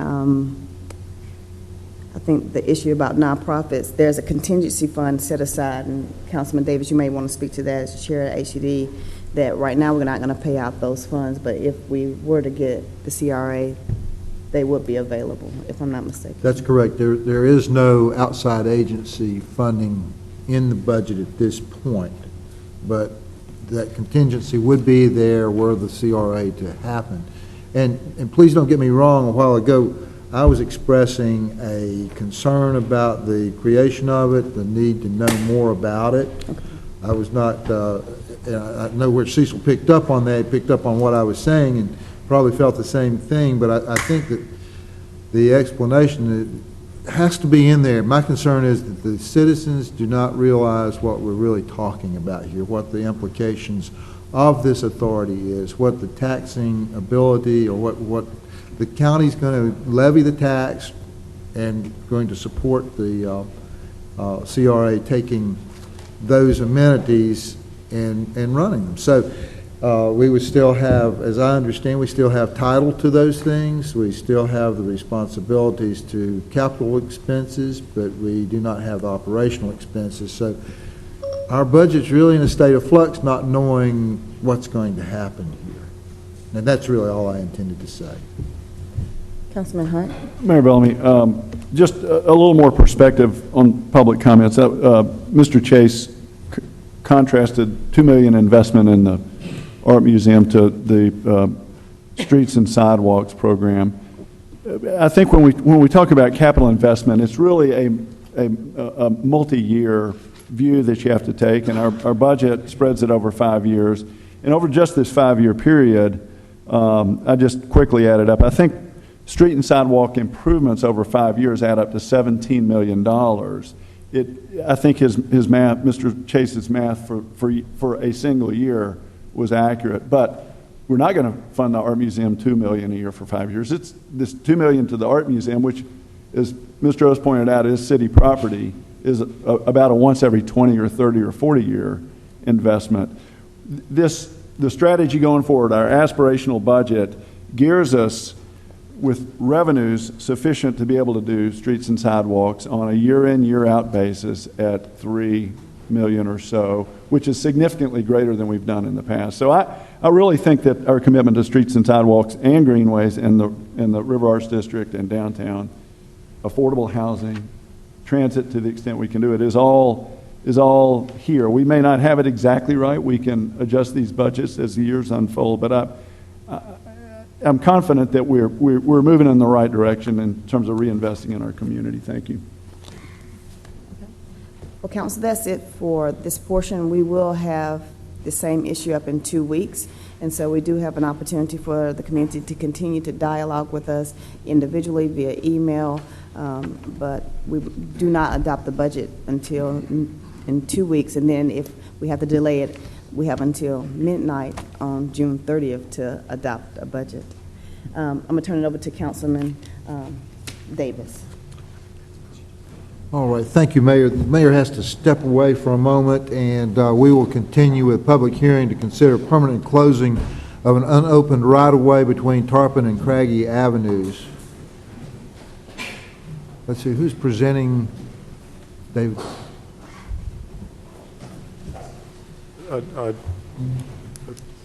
Mr. Davis, the mayor's left. She's not been excused, and as council knows, if a council member leaves a meeting without being excused, then their vote counts as an affirmative vote on whatever matter is before the council. I don't know how long she plans to be gone, but you've got 3 public hearings coming up. One of which, the last one of which, would require an affirmative vote of 5 members of council to pass on first reading. So I'm just letting you all know that. So would we have the ability that she has left the room temporarily to go ahead and stick to a motion to excuse her? She's got a conference call that she has to be part of. She did not ask to be excused. Okay. That being the case, we will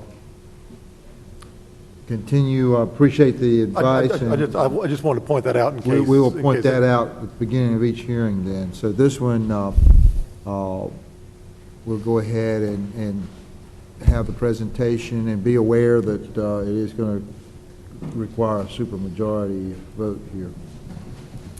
Go ahead, Dave. All right. Good afternoon, Council. David Foster, Deputy Director down Public Works. Public Works received a request to permanently close a unopened right-of-way between Tarpon and Craggy Avenues. That's in West Asheville. And to orient you, that just to the north here is Patton Avenue, Haywood Road is to the south, and Craggy runs east and west, basically between Brevard Road and behind the Burger King over there. So it's a older part of West Asheville. In this specific request, all of the adjacent owners petitioned to close the right-of-way.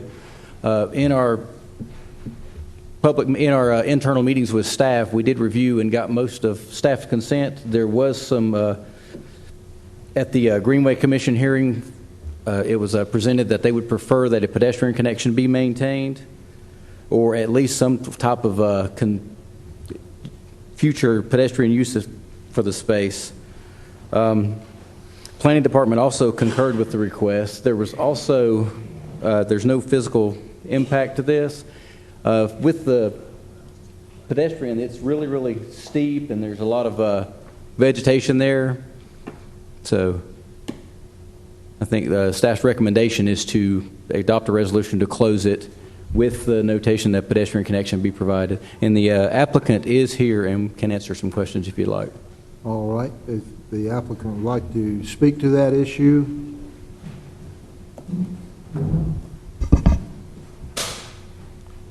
If you'll give your name. Hi, I'm Karen Hanna, and we own the piece right here. We initiated this process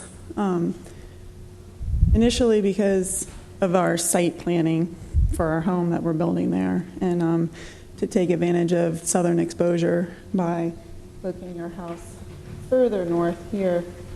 And as I talked to property owners, everyone was in favor of closing the right-of-way and not seeing that developed in the future.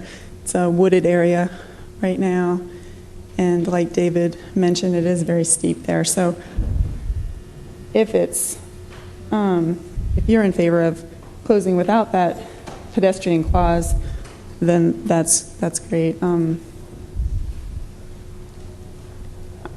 That's pretty much all I had to say. All right. Are there any questions? Are there any questions of the applicant? So you're going to access your house off Tarpon? Correct. Your new house Off there? Tarpon. Yeah. That's correct. Yeah. Right in that area right here is where we access ours, and everyone else has access off of the street Right, as well. right. The lot that's deeper there is, they have this, it's a flag lot, so they have that access right there. Thank you for your time. Okay. Anyone else like to speak to the closing? Seeing no one, I would close the public hearing and open it to questions or a motion. One other question for Mr. Foster. So what's the effect of, okay, so currently there would be, if we only closed the road access, people could walk there? Well, That's the pedestrian right away? Or? The Greenway Commission said they would like to maintain a pedestrian connection or some type of a future use agreement among the adjacent property owners. So the request is just to maintain possibly an easement. There's going to be the requirement for a sewer easement for just a small portion of the right-of-way, but I think just an easement for ingress, egress for pedestrians. Does it in any way connect to greenways?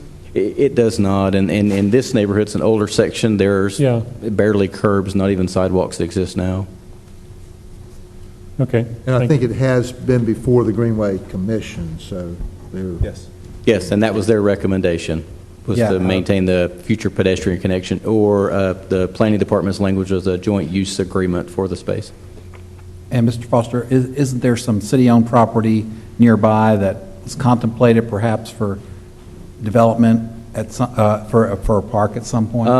It's my understanding when I looked that property up, is that that is currently in trust to be preserved. Now, I don't know what future claims the city would have on that, but I don't know. I'm sure with that trust and the way it was acquired, there would be some limitations. I think that was some of the thinking at the Greenway Commission. Leave that option open for the future. Thank you. Mark.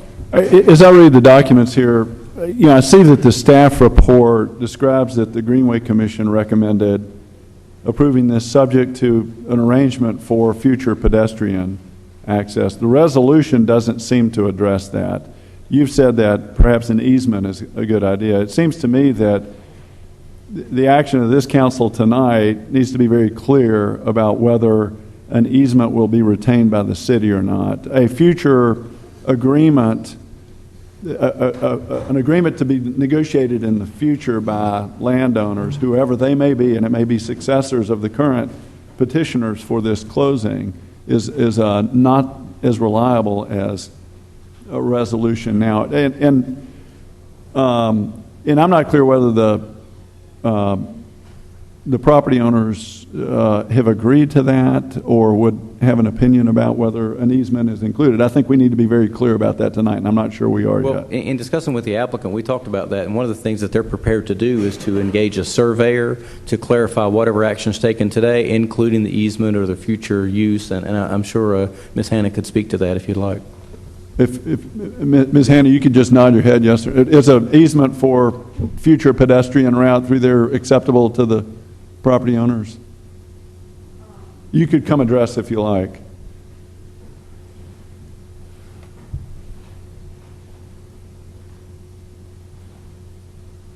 It is, I'm the only one that's here, and it is to us. And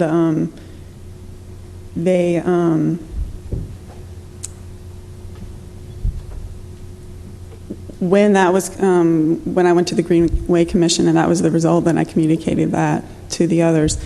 There isn't like signatures on that from all the property owners. So I just wanted to say that I'm the only one here to speak and say yes.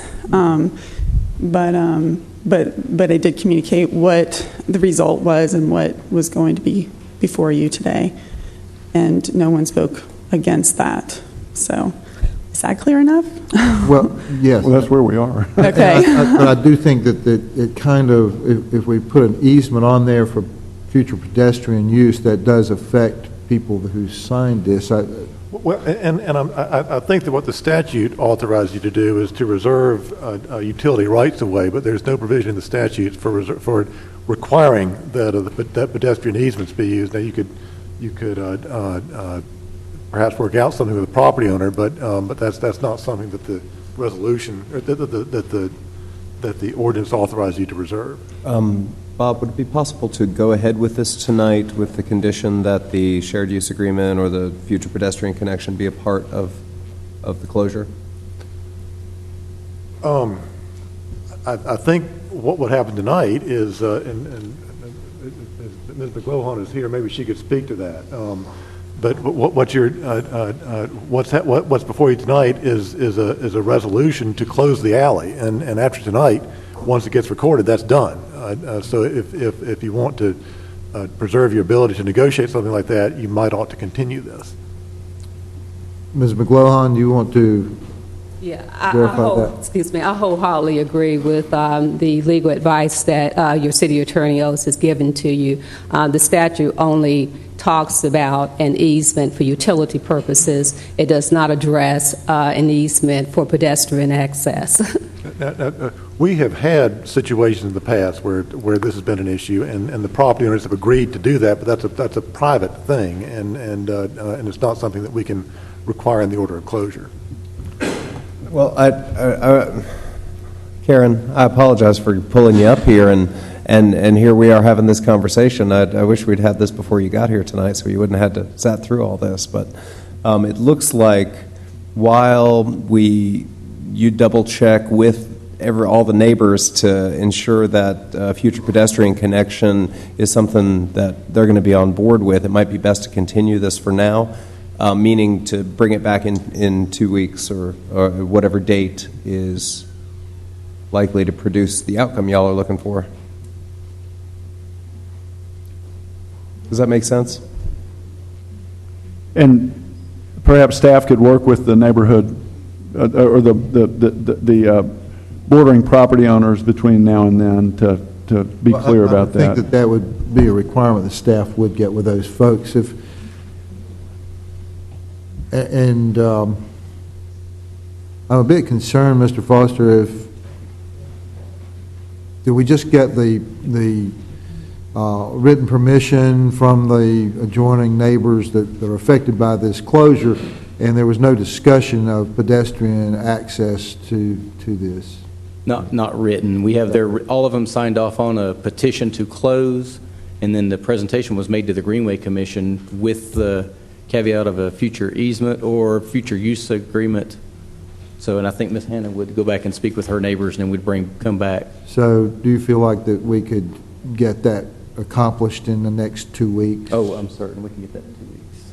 Then I think that, Warden, if you want to make that a motion to continue, that would probably. So moved. Second. A motion and a second, and is there any discussion from since it's we require, do we need to open that to? I don't think so. You've already had the public hearing on this. All right. We have a motion and a second. Those in favor say aye. Aye. Okay.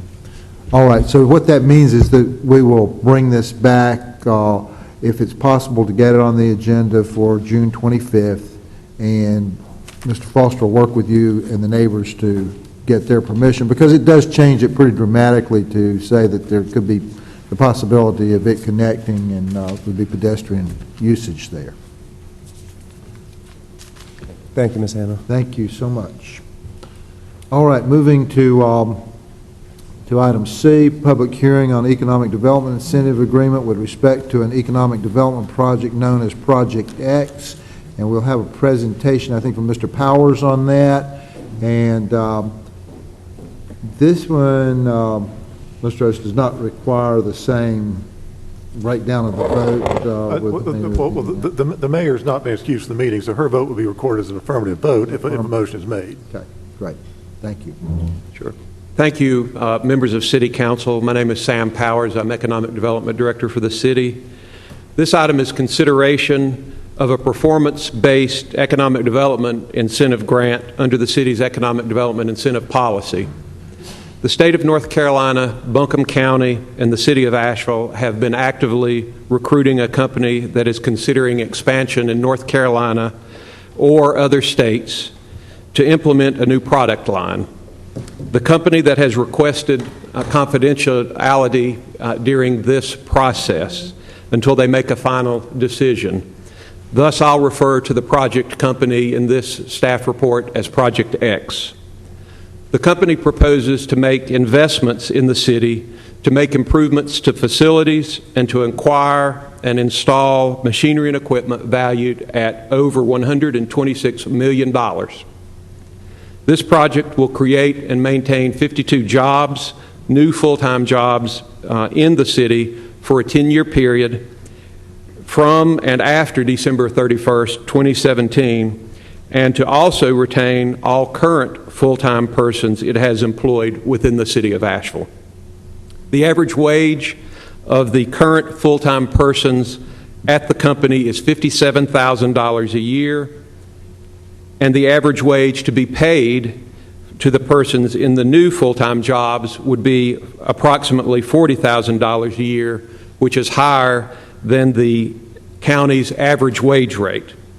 The annual total labor income impact for Asheville and Buncombe County due to these jobs is more than $34 million per year.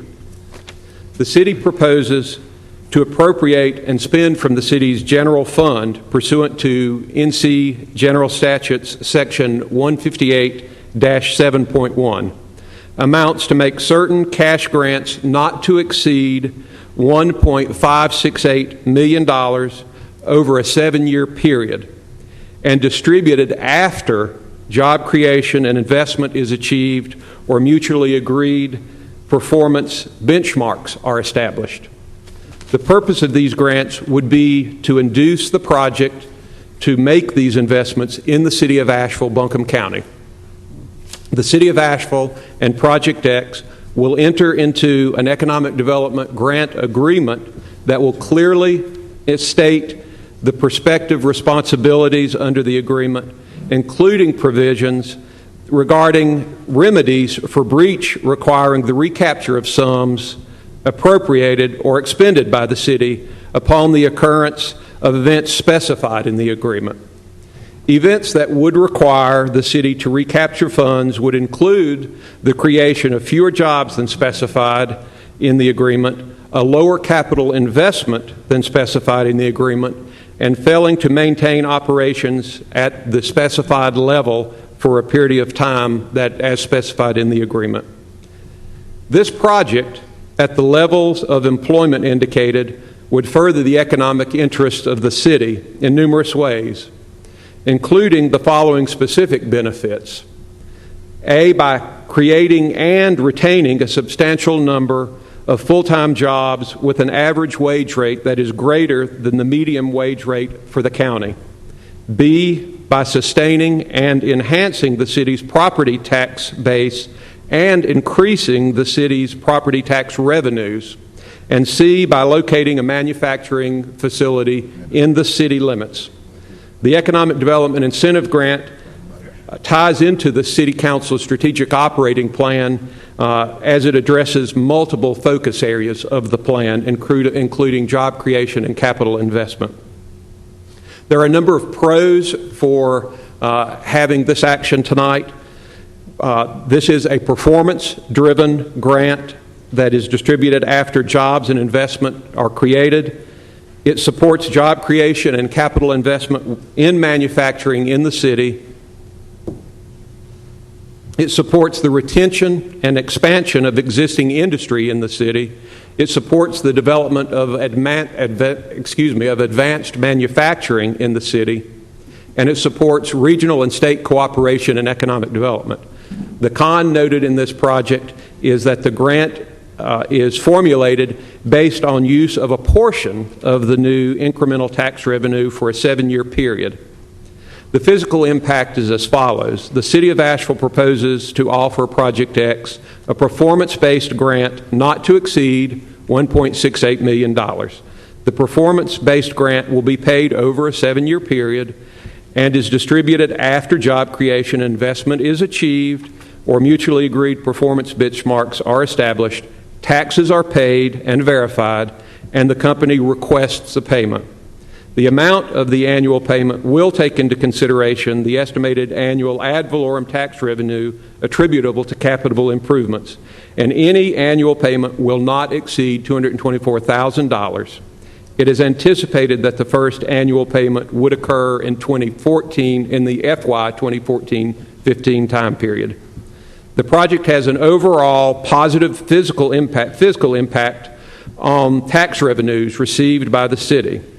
Initially, during the grant period, the city would receive approximately 50% of the new incremental property tax revenues from the project based on the company's schedule of proposed improvements. After the 7 years, the city will henceforth capture 100% of the new city taxes that are generated.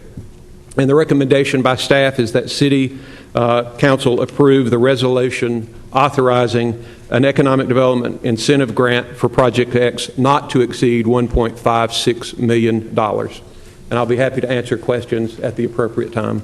Thank you, Mr. Powers. And I will go ahead at this time and open, before I open the public hearing, I will allow the council to ask some questions. Mr. Smith? I did have a couple of questions, Sam. I do want to thank you. I mean, you have led on getting so many great employers here in town, along with so many other partners. A couple of questions that I had. You used the terms median and average, and I see those here listed in the staff report, sometimes paired. So it was a bit confusing to me, and I believe I heard you say that the average income will be greater than the median income in Buncombe County, and so I just wanted you to clarify that. The average weekly wage rate in Buncombe County is approximately, I don't have it in front of me right now, $598 per week. Median or average? The average. The average weekly wage rate for Buncombe County employees is $598.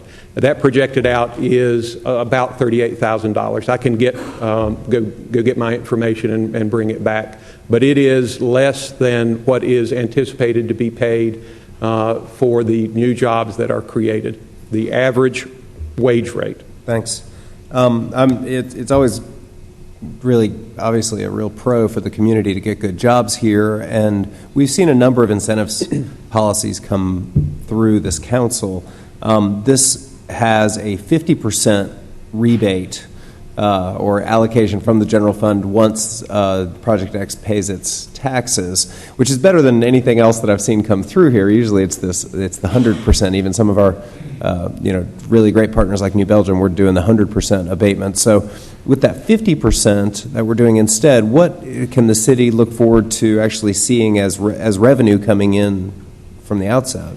It's a little bit complicated to describe in concise terms, because as soon as the investment is made in machinery equipment, the company starts paying taxes on that, but the North Carolina Department of Revenue has a depreciation schedule, and so the machinery and equipment depreciates over time. I think we could expect, based on projecting the depreciation schedule as provided through the Department of Taxation, that we would, at full implementation, receive around $400,000 a year in new machinery and equipment tax. That also does not include the retention of taxes that are being paid currently in the community that could potentially go away if the project were to leave, and that's over $100,000 a year. Thank you. You and I had a conversation about this on the phone, and this whole economics incentive process is something that I struggle with every single time it comes before us. We struggle with the but-for clause. Is there truly a but-for? And we struggle with this idea that we're competing against these other states, and we're having to see who can offer these big packages. I think in a perfect world, we'd be offering Asheville. As you know, this is a great place to work and live and raise your kids. and that's why you want to come here. But it's become more of this bottom line sort of situation. So each time this happens, I struggle with it. And in knowing that, in March, when we had our City Council strategic retreat, I approached the council members during that and asked if they would be interested in re-examining our economic incentives policies kind of wholesale. So I think that we have, these policies have been effective in landing some of these really great big employers like Linamar and doing plastic card expansion and New Belgium and possibly Project X tonight. But what we haven't done a great job of is working to have meaningful incentives for our medium and small homegrown businesses. So I was wondering if, I'm not sure who ought to be the one to address this, Mr. Jackson, but if someone could talk about this economic incentives task force process, so we can kind of talk to the community about this, because this process is a result of the struggle that I think a lot of members of council have around these incentives policies. Sure, I'd be happy to respond to that. At the request of the Planning and Economic Development Subcommittee of City Council, staff has formed an interdepartmental team that consists of finance, public works, a lot of our planning, development staff. We are looking at about a 6-month process where we will benchmark against other cities. We'll look at the toolkit, if you will, that we have in place now. We'll work with other stakeholders, including the Economic Development Commission of Asheville and Buncombe County.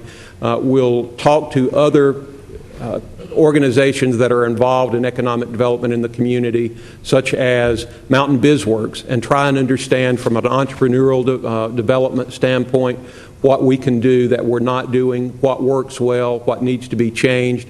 We would report back regularly to Planning and Economic Development, and we included kind of a process outlined to City Council.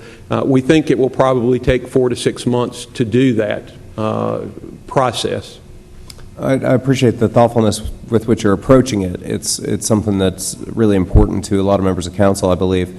Would a motion be in order at this point? You can certainly take a motion. I move that council recommend that we approve the resolution authorizing an economic development incentive grant for Project X not to exceed $1.568 million.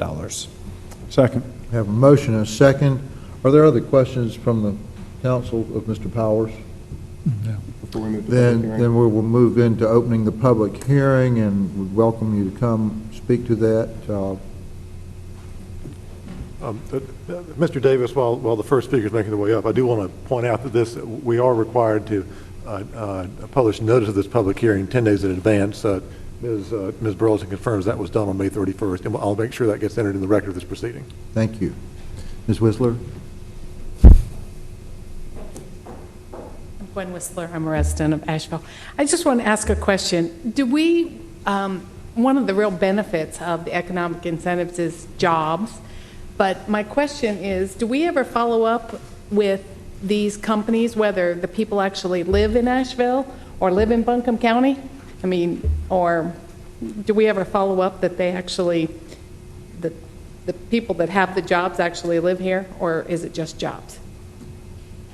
I would ask Mr. Powers to answer that, but as he comes forward, we do a tremendous amount of follow-up on these incentive grants. Thank you. That's a good question, and I'm happy to try and respond to that. When we set up the agreement, part of the stipulation is that these jobs are created. We rely on the company submitting to us state of North Carolina employment security records of the jobs that are created and people who are on the payroll to verify those. We have not in the past made an absolute requirement that the jobs that are created are either residents of the city or of Buncombe County, but we know anecdotally from past work with companies that approximately 65 to 70% of the jobs that are created are folks who live within Buncombe County, and historically about 35% of those jobs rely or fall to folks who are within the city of Asheville. I would expect that those same statistics would be a general gauge for a project like this that is relying on advanced manufacturing and higher skill levels. Thank you. Anyone else? Mr. Rice, I think I saw your hand go up first.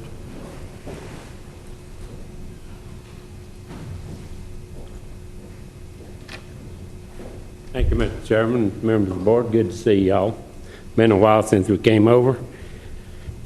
I think the question is 52 jobs is coming, good salaries. The question should be how many has left. You always talk about the positive side of how many is coming, but the negative side, I believe, outweighs the positive when you look at the figures in the city and the county. The other thing is that the county government and the city should not be propping up companies that has more money in their coffer than the county and the city is combined. Did you get that one? When you have companies so large that they could buy out the city and the county government, I think it's a question of where do we need to give their money or not. And if you look at what's written in this paperwork, it's if, ands, and buts. There's no things in there that says shall. Now, if your attorney could address these questions in an agreement that the public could be a beneficiary of that says shall rather than maybe and but, these salaries in here says about, and you was dead on it, about, maybe. This is where it came from because I addressed the county commissioners on this very subject with Linamar, and the employees that they hire, they're going to be subsidized by the county Department of Social Service at the salaries that they're getting. And we're talking about national companies. There's one thing that public officials needs to know. This sounds good, looks good, feels good, but it ain't as good as it sounds and looks. Because at the end of the day, the taxpayers are going to be footing a bill, the taxes are going up, and this is the highest tax rate I have ever seen in 21 years that I've been coming to these meetings on a regular basis. And let me tell you, when this ends, the taxpayers are going to be footing the bill. Whether this company fails or stands, this money is going to be in the coffer of the city and the county government to be used ever how they see fit. And not talking about that. It's no different than your water agreement.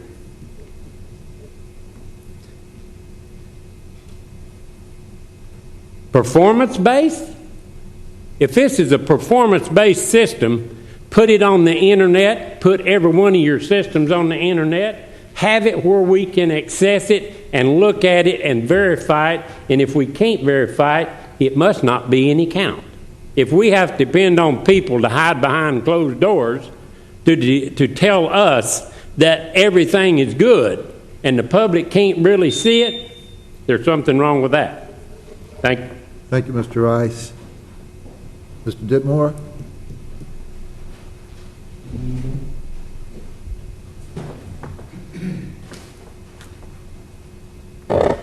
I'm Alan Ditmore of Old 20 in Leicester. The principle of economic incentives has principled opposition on both sides of the aisle. The Cato Institute calls it picking winners and losers. The Institute for Southern Studies calls it corporate welfare.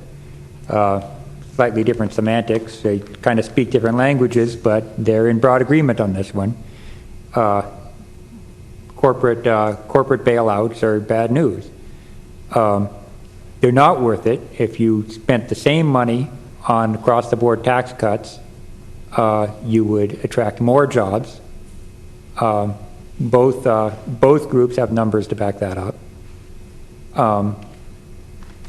And not only that, but I think there's a problem with the sector. That if it was a socially responsible sector that was making the world a better place or providing human needs, that I might tolerate it. Such as maybe a lumber yard that was building basic housing for people. But I hear the Tribune said this is the aviation industry, which adds the problem with secrecy. I don't think the secrecy is worthwhile.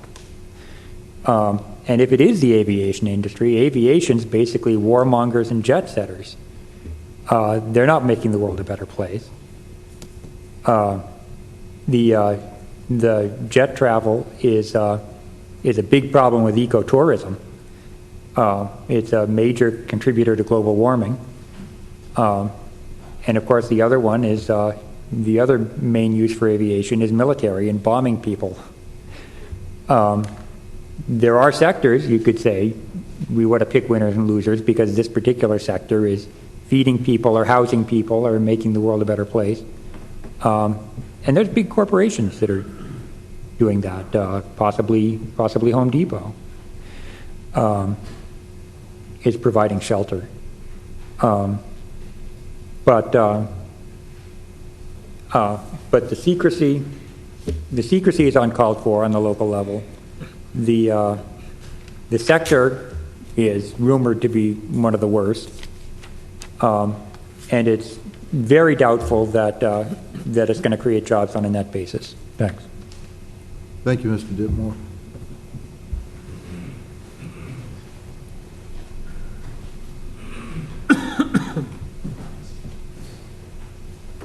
Dr. Milton Byrd, this issue on incentives, I think, really needs to be addressed with this Project X. A lot of the modeling of state-driven incentives are based on a lot of 90 models of economic development. We look at the needs of our community, we really realize how you pointed out that these economic incentives are not benefiting the people living here. It is more a corporate benefit than it is a people benefit. And there's a public trust issue going on with this incentive packaging. It has been for decades as it's gone about. The point is I want to put to you that the modeling of incentive packaging here for such issues like Project X needs to be completely rethought by this city, because it is following a model that is not sustainable. It is corporate favorite in financial support, and where the citizens pay a deficit they don't want. A deficit in their trust and how it comes about and plays out. My point here, this incentive packaging that goes along with any project, A, Y, Z, or anything coming along right now, needs to have a better quality of presentation than what we've got. Take new leadership in this incentive structuring. Please look at it A to Z. Because to be honest to you, the same old format coming from the state to the county to the city is failing the people.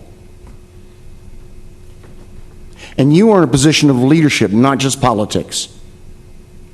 We need your leadership to relook at issues like Project X, how it comes about as an effective resource for the people so they trust the value is there. Thank you. Thank you, Dr. Byrd. Leslie?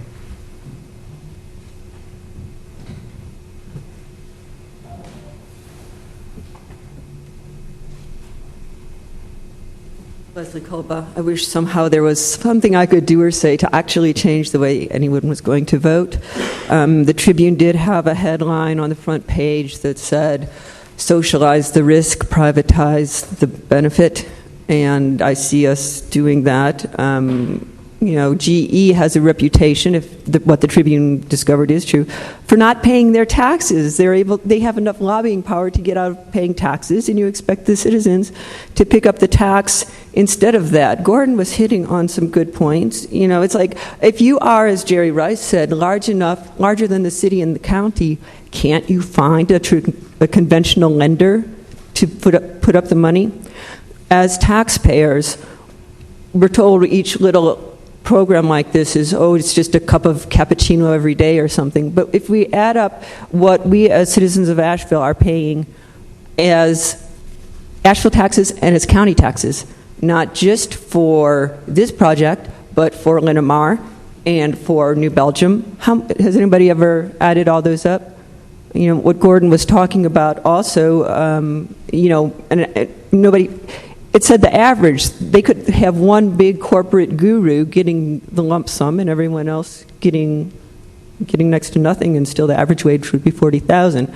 I would like to have a nice word for Sam Powers for not presenting as ridiculous an economic multiplier program as we saw at the county commissioners. You know, when you talk about jobs and the indirect jobs and all that, again, it does not do any, those models don't do any subtracting. You know, if you say, well, we'll create more jobs for this print shop, but the print shop has a right to claim all its jobs and not give 7 of those to Project X that's using them. And so those models do tend to be flawed, and I guess what I'd like to say, I just like GovCo to get out of the business of subsidizing large corporations. Thanks, Ms. Caldwell. Anyone else like to speak? Seeing no one, I will close the hearing, and we have a motion. Mark? Question. Mr. Ost, is this the measure that requires 5 affirmative votes? This requires four affirmative votes. And in this case, the mayor's vote would be accounted as affirmative? Her vote would be counted as a vote in favor of the motion that's on the floor. Okay.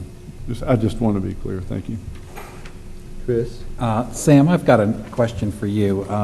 In your report here, you talk about the total annual income impact for Asheville and Buncombe due to these jobs is more than $34 million a year. If I divide that $40,000 a year job, that tells me that this is an employer that has about 596 employees right now, and this incentive package is adding 52 more, or are they included in that? Can you elaborate maybe a little bit on that? Sure. There are over 300 current employees. The 52 additional employees would make it around 350. The figure that is referred to there is the figure that includes some of the vendors and subcontractors that would work for this potential company. Great, thank you. I find myself agreeing with many of the people that have spoken here tonight. I really I feel like in many ways this is not the direction we need to be going here. But I also need to remind folks that we're not writing checks to this company here. They get a rebate if they apply for it after all the improvements and all the money's been spent in the community and the taxes paid. They have the right then to ask for the rebate, and as it talks about here, a maximum of about $1.5 million over 7 years. During that time, we're collecting the property taxes, we're collecting all the other taxes associated with this. And at the end of 7 years, it's done, and then the full tax payments are due at that time there. But it's not like we're writing them a check to entice them to come here. This is after they have met all the standards that have been set here. And just to respond to something that was said during the public hearing part, the performance criteria are written into the contract in terms of shall. And these are benchmarks that have to be achieved. Thank you. Cecil? As many of you know, I have a lot of trouble with incentive programs, especially the but-for. It seems so often we're presented with plans, and who would ask for an incentive and not say, but for this, I will do something different? I mean, it's obvious. I mean, that's the argument you need to make, and so that's the argument that's made.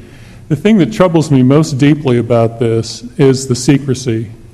It seems to me that when New Belgium comes forward and asks for an incentive, it appears to be a transformational project, and in fact, I voted for that one. When Linamar came here, basically gaming the system after Volvo moved out of the plant, then one of their major suppliers moves into the plant and gets a subsidy for it. To me, they played that game perfectly, and I voted against that incentive. In the case where it's a total secret, or supposed to be a total secret, and yet a secret that's been so clearly penetrated by the press, by a number of my friends who did their homework, they figured out there are 4 cities all in North Carolina with this same thing going on. What company is it? Everybody knows. Everybody who cares to know knows what company it is. I won't violate our secrecy here by saying the name, but we know it's an aviation project. I think the people of the city need to know what incentives are going for. And I'm deeply troubled that very likely involves a military contract. And again, this is a city that overwhelmingly opposed the wars that we went through in the last decade, that voted for Dennis Kucinich in the primary when he ran here, who was absolutely anti-war. I don't think that people in this city want to subsidize a war-making company as part of the military-industrial complex. I really don't think they want to do that. And if the company wants to come forward and be straight with us about who they are and what the contract is, I agree with the person who commented that jets are a huge source of pollution, but I don't think we can fight. I don't know if we can fight that battle here. But if it's going to be commercial jets, I'd have a very different view than if it's going to be military jets. I'm not going to cast my vote to spend Asheville tax money for war. Other questions? We have a motion and a second. Those in favor say aye. Aye. Opposed? Aye. Thank you. Passes 6 of us. 5-1. 5-1. I do want to say that while the company hasn't been public with their name, I think that what's been presented tonight, it tells you their rate, how much they're going to pay the employees, as well as it's clear with the staff report that the taxes are paid first, and then the rebate is requested. And so, and Mr. Oates, I came in on a part where he was explaining that it's only after they paid that, then they get that back. And I think it's a misrepresentation that we're giving out the tax money and making it seem like we're doing it up front, because that's not the case. And while the product is aviation in nature, your words, as you see it, I don't know if it says that it's a war plane or not a commercial plane. I just don't think that's fair to an entity that's not here to defend itself. And we have chamber reps who are willing to let us know about the product served. But my concern is when you say things like that, it incites people to think that we're warmongering, and that's not fair. And I think that was a bit much. I think that went too far. Well, so regardless, we have people who are working there now, and you're kind of telling them that your job isn't important and your income isn't important, not important. We have to be careful when we stroke those broad brushes like that, and we're talking about people who are in our community, and people need jobs. I mean, just be careful when we make that broad brush, and it makes one job better than the other, and it pits our neighbors against neighbors. And I don't know if we want to start doing that, especially when we're not clear on those facts. Mayor, I would say, I agree with you. I think that's a very broad brush thing that I said, but this company had every opportunity to be honest and open, to come to us, to come to the community in the public and say who they are, to say what they're going to build, and to offer it to the community and to the state of North Carolina, I mean to the other 3 cities involved, on an honest and open basis, and they chose not to. They chose to hide from that. They chose to use the law to disguise who they are and what they're doing. I didn't do that for them. They could. I mean, maybe they're going to build baby buggies. I don't know, but it doesn't matter to me so much that exactly what they're building as that we're not being told what they're going to build. If it was going to be a nerve gas plant, I can guarantee you there would be demonstrations in this city against it. It isn't. I mean, I'm sure of that. I'm not meaning to say it would be, but you know what I mean? We weren't allowed to know. We weren't allowed to say anything but Project X. Oh my.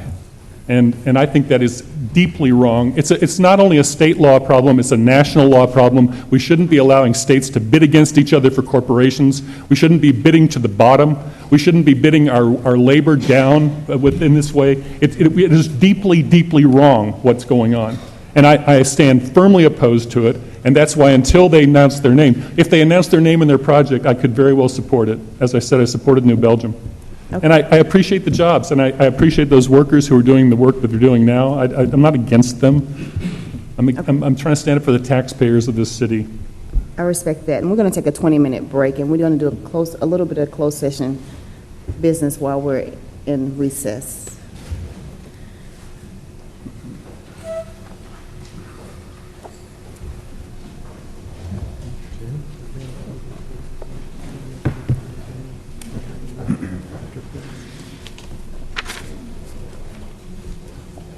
We'll miss you with the drink. Mayor, I move that Asheville City Council go into closed session for the following reason. One, to consult with an attorney employed by the city about matters with respect to which the attorney-client privilege between the city and its attorney must be preserved, including a lawsuit involving the following parties: State of North Carolina, City of Asheville, Metropolitan Sewer District of Buncombe County. The statutory authorization is contained in GS 143-318.11A2. Second, to consider the qualifications, competence, performance, character, fitness, conditions of appointment of an individual public officer or employee. The statutory authorization is contained in GS 143-318.11A6, and to prevent the disclosure of information that is confidential pursuant to GS 160A-168, the Personnel Privacy Act. The statutory authorization is contained in GS 143-318.11A1. Second. Motion has been made and properly seconded. We'll be in closed session for 20 minutes, and then we'll return. What do we need? Vote. Oh, all in favor? Aye. I was hoping I wouldn't come again.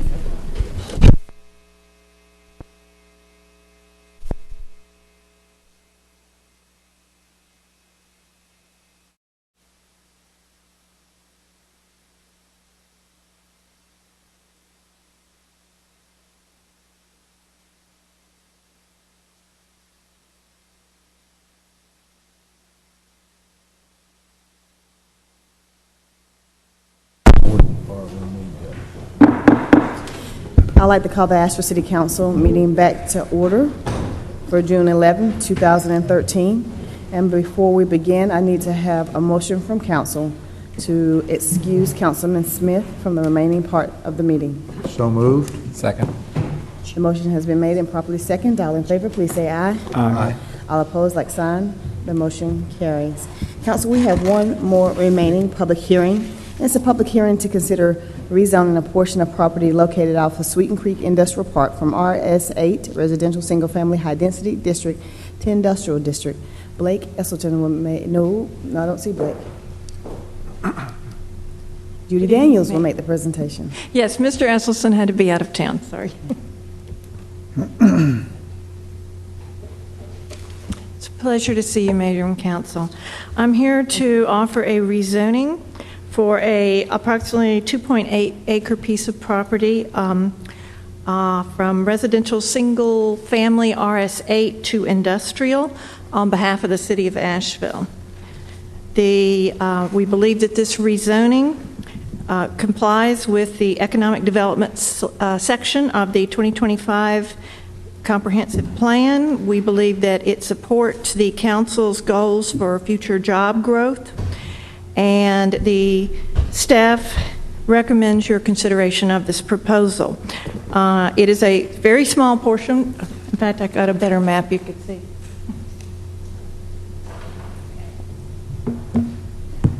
It is a small piece about right here that's part of a larger area of park. It borders the Sweeten Creek Industrial Park. The rezoning is being initiated for future economic development purposes. It would temporarily result in a split zone property. There is the intent to later recombine it with the adjacent property in the Sweeten Creek Industrial Park. This is in the industrial district, and in this district there are standards for protecting adjacent residential areas from the effects of industries, and those are all buffering standards within the ordinance in the district itself. Excuse me. The Parks, Recreation, and Cultural Arts Master Plan from 2009 has no particular recommendations for this park, and this rezoning does leave approximately 20 acres of additional property for future programming should that be desired. Currently, they're only the ballparks that you can see in the lower portion of the property. On June 5th, the Planning and Zoning Commission considered this and voted unanimously to support the rezoning. And as of this writing, we have received no communications from the public regarding the proposed rezoning. In recent years, we have seen numerous situations where we've lost industrial property to other uses. In this case, a little bit of industrial property would be regained for the purposes it is needed for. Therefore, we believe that the petition should be supported, and staff recommends approval. And I'll answer any questions. All right, at this time, we'll open the public hearing to public comment. Seeing no one moving forward. Council's questions, comments, and a motion. Motion, Mayor. I move to approve the zoning map amendment from RS8 to industrial as a standard rezoning, and find that the request is reasonable and consistent with the comprehensive plan and other adopted plans based on information provided in the staff report and as stated in the staff recommendation. Is there a second? Second. Any further questions or comments? All in favor, please say aye. Aye. All opposed, like sign. The motion carries. Council, under unfinished business, we have an item that we've seen several times before. It's the creation of the Multimodal Commission, and it's also, number one, an ordinance repealing ordinance number 2621, creating the Asheville Greenway Commission. 2, an ordinance repealing ordinance 2587, creating the Asheville Transit Commission, and the resolution appointing members to the Multimodal Transportation Commission effective July 1, 2013. And so with all those motions, we will have one presentation from Ms. Ball. And Ms. Ball, seeing that we've seen this several times, I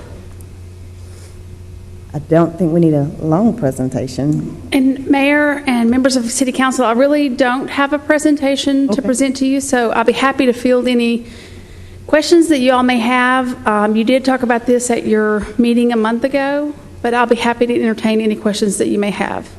Let me just introduce this. You have 3 items. They are 2 ordinances and a resolution. You will need to act upon them individually on the advice of the attorney, and you are repealing the two commissions, and with the resolution creating a new body. It does specify the individuals. If you want those names read into the record, we could do that. Otherwise, the record will stand with the names are included in the resolution. Yeah, the item number C includes members being appointed to the Multimodal Commission. So, but again, it will take 3 separate actions. Okay. I move we approve the ordinance repealing ordinance number 2621. Second. Any public comment on the ordinance repealing ordinance number 2621, which is the creation of the Asheville Greenway Commission? Seeing no one move forward. All in favor, council, say aye. Aye. All opposed, like sign. The motion carries. Second motion, please. I move we approve an ordinance repealing ordinance number 2587, which created the Asheville Transit Commission. Second. Any member of the community wishing to address council on the repealing of ordinance number 2587, the creation of the Asheville Transit Commission? Council, any further questions or comments? All in favor, please say aye. Aye. Aye. All opposed, like sign. The motion carries unanimously. Resolution appointing members of the Multimodal Transportation Commission effective July 1, 2013. Is there a motion? So move to approve the members that were recommended by the various other boards and commissions. Second. Any member of the community wishing to address council about the appointment of Ms. Ewart, Mayfield, Mr. Emery, Ms. Bloomberg, Ms. Weber, Mr. Grode, Mr. DeHos, Mr. Kolostik, Ms. March, Ms. Carter, Mr. Ropenack, or Ms. Gray. And they're all in the resolution. Yes, sir, if you would come, state your name and the microphone for a public record.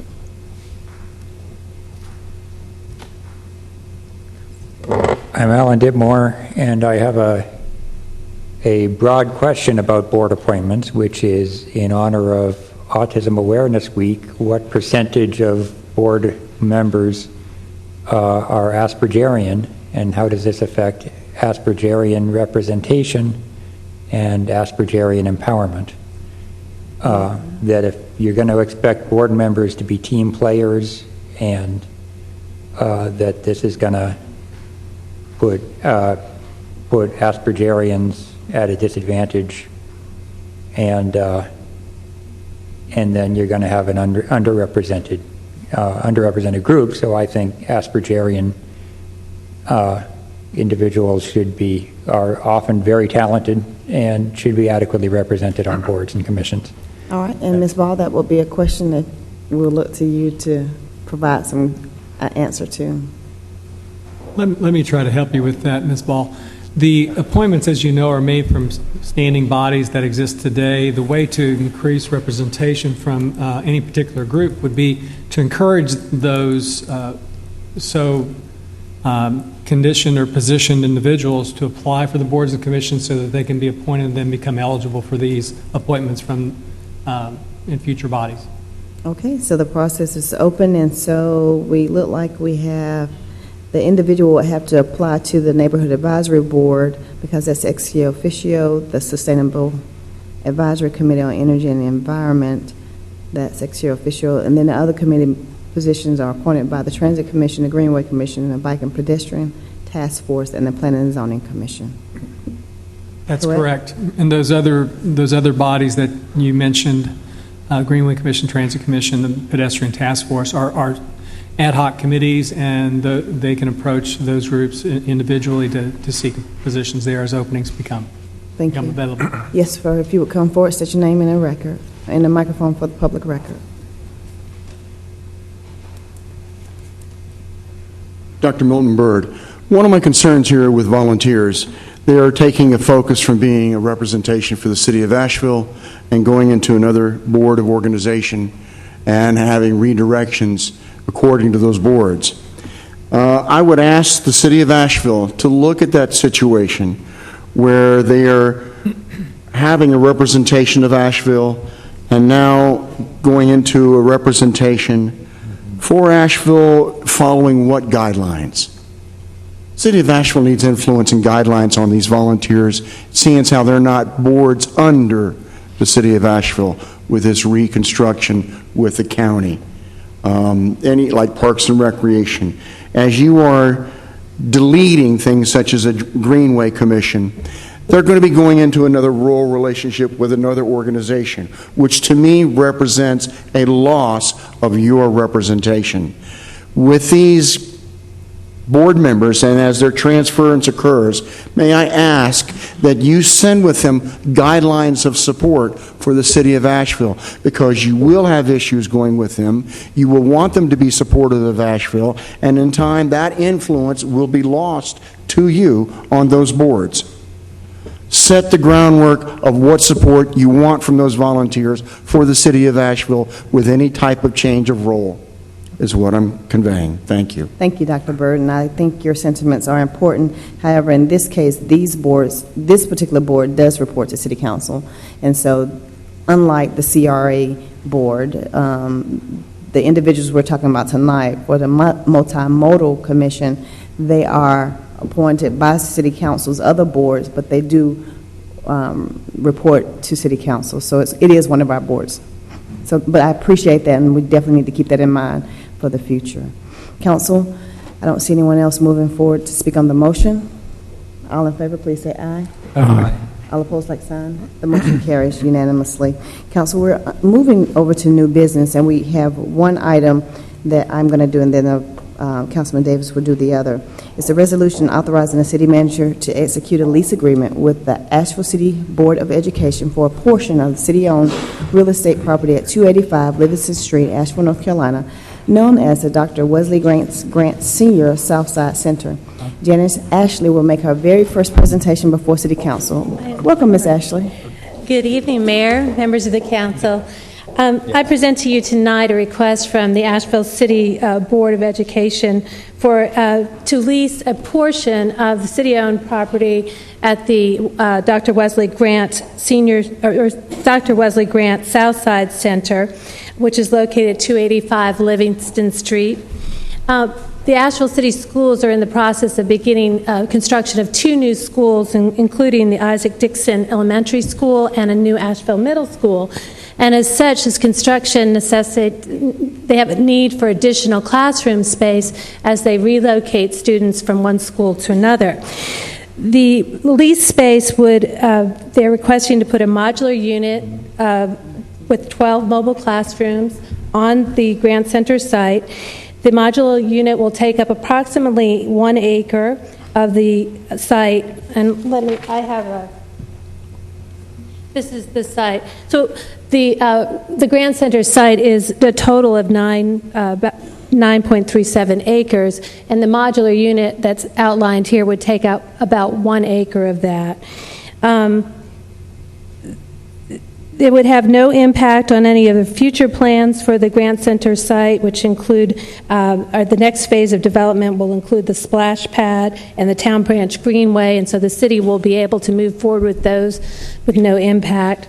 And I'm just going to briefly go over the lease terms, which would be a 2-year lease beginning July 1st of this year. The rental rate would be just $1 a year, but the school systems also agreed to work with us in granting a future easement for a greenway for the associated with the city's planned Klingman Forest Greenway, which would go across their middle school property. Also, they would be responsible for the maintenance of the modular unit and the leased area, and responsible for all utilities. They would have some use of the parking lot, and then there would be all the other standard provisions of the lease. I know that representatives of the school system, including the superintendent, are here tonight and could probably give you more information about their need for this space, and I'm happy to answer any questions about the lease. Okay. Thank you. I will call on School Board Chairperson, Ms. Jacqueline Hallam, and she can introduce others who are with her this evening. Mayor, while Ms. Hall is making her way up, I wanted to take this opportunity to acknowledge Janice Ashley. She is the newest member of our staff, although she's by no means new. She's been with us since October 2010. This is her first presentation to council. Welcome, Ms. Ashley. You did a wonderful job. Welcome, Ms. Hallam. And I believe this is your first presentation to City Council as chairwoman, so welcome. Thank you so much. I appreciate you having us here.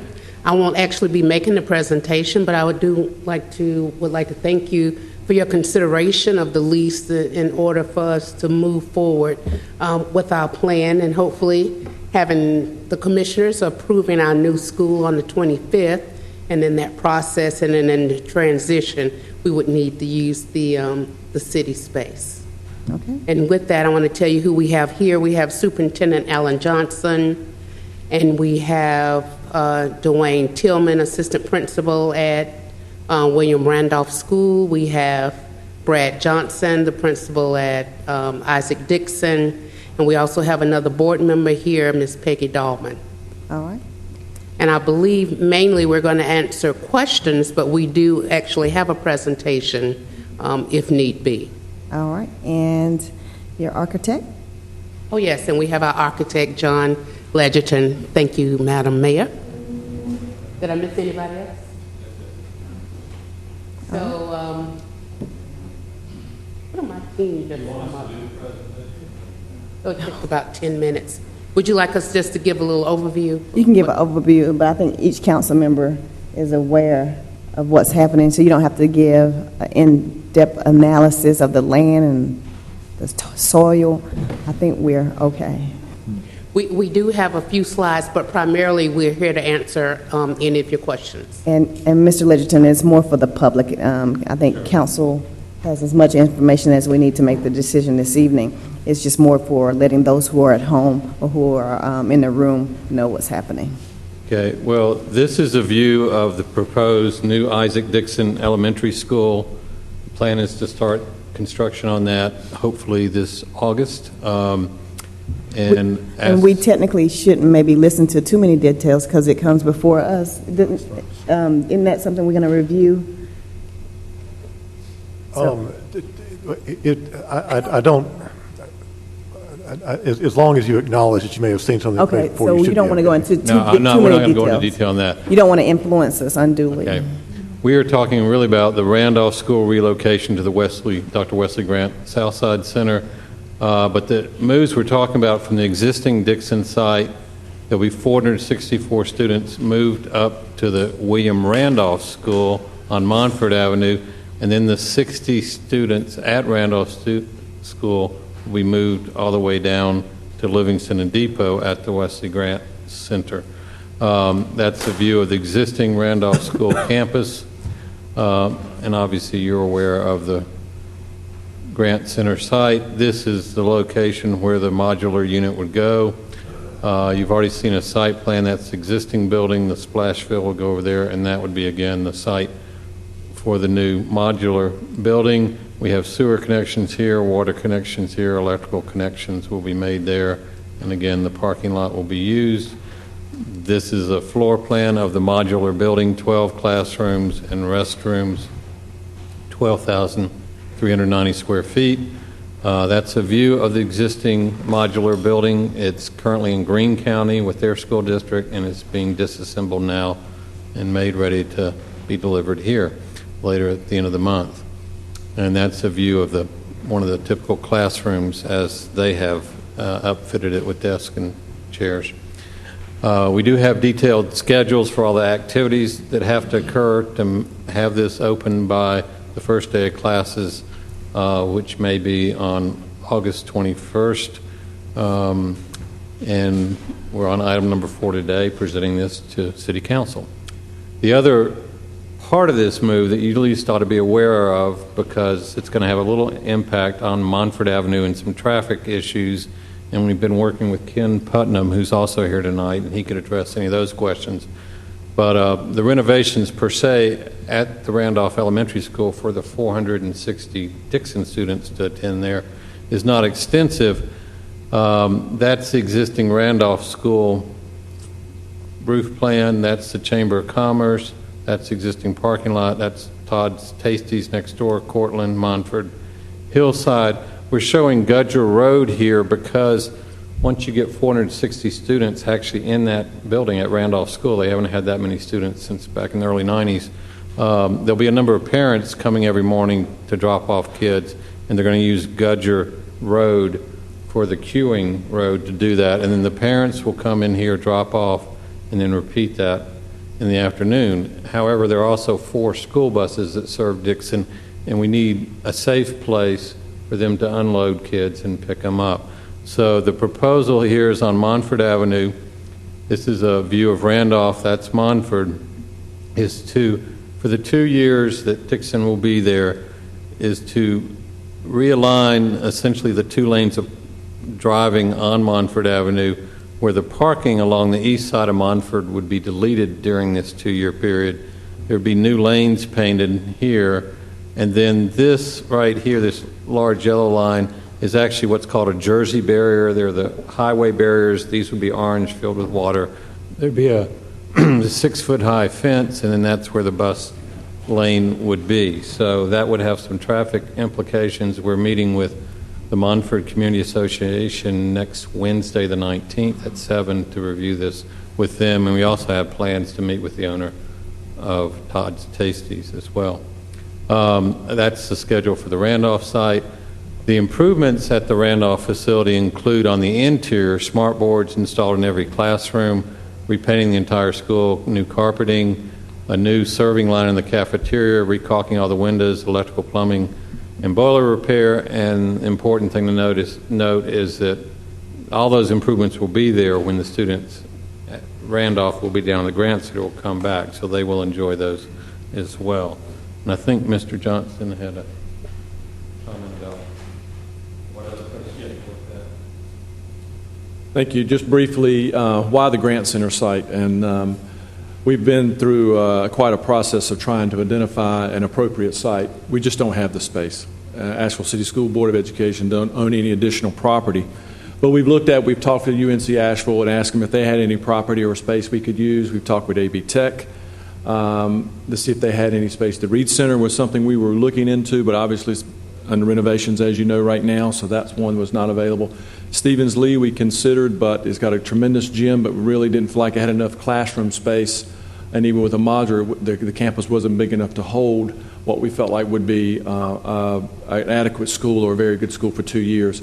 We looked at our Asheville preschool site, and Asheville Preschool in West Asheville has some land behind it, but we believe that would not be a good site for our schools because it would be hidden and out of the way, and that's not what we wanted. We wanted to have a very a site that was very professional looking, and the Wesley Grant Center was just stood out among our staff, among Randolph and parents and students. Once we unveiled that one as a possibility, the thumbs were up. They thought that was a very positive element to look at and consider.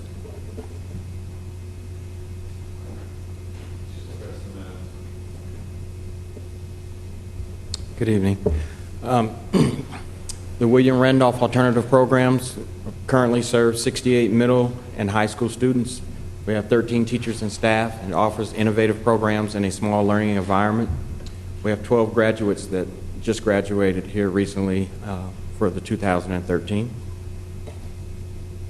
Our strategic initiative in light of the change and the transitions are, first of all, we have, as you see, some newly inspired students who have found their ambition and passion, and we have also redesigned our uniforms, as we'll talk a little bit more about in a moment. For year one, it's broken into 3-year phases. For year one, a possible modified school start date, implement a WRS day treatment program. This is something that is major to the students, our staff, and parents. More rigorous curriculum, highly qualified staff, a new affiliation of uniforms with Asheville High and Asheville Middle, a full-time SRO officer, a full-time counselor for high school, partnership with GO to work on some work-ready programs, as well as with LEAF. For year one, we're looking at North Carolina Virtual Public School and Credit Recovery Program. We're also bringing on 2 $1,000 scholarships funded by community businesses, positive behavior incentives via a school store, individualized classroom libraries, which will be in each classroom. For year two, our Ambassador Students Program can take AP courses and select other courses at Asheville High. Establish a district-wide student recruitment screening process, employment internships, and 3 $1,000 WRS Asheville High campus graduate scholarships.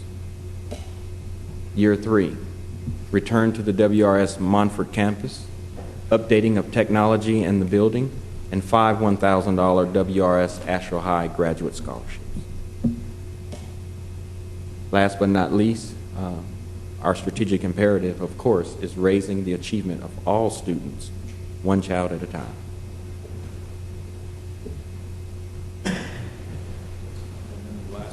We just open for questions. Okay. Mayor Bell. Council, any questions? I don't have any questions, but I appreciate the information that you provided to council members, your willingness to meet with council members to ensure that it was a smooth transition.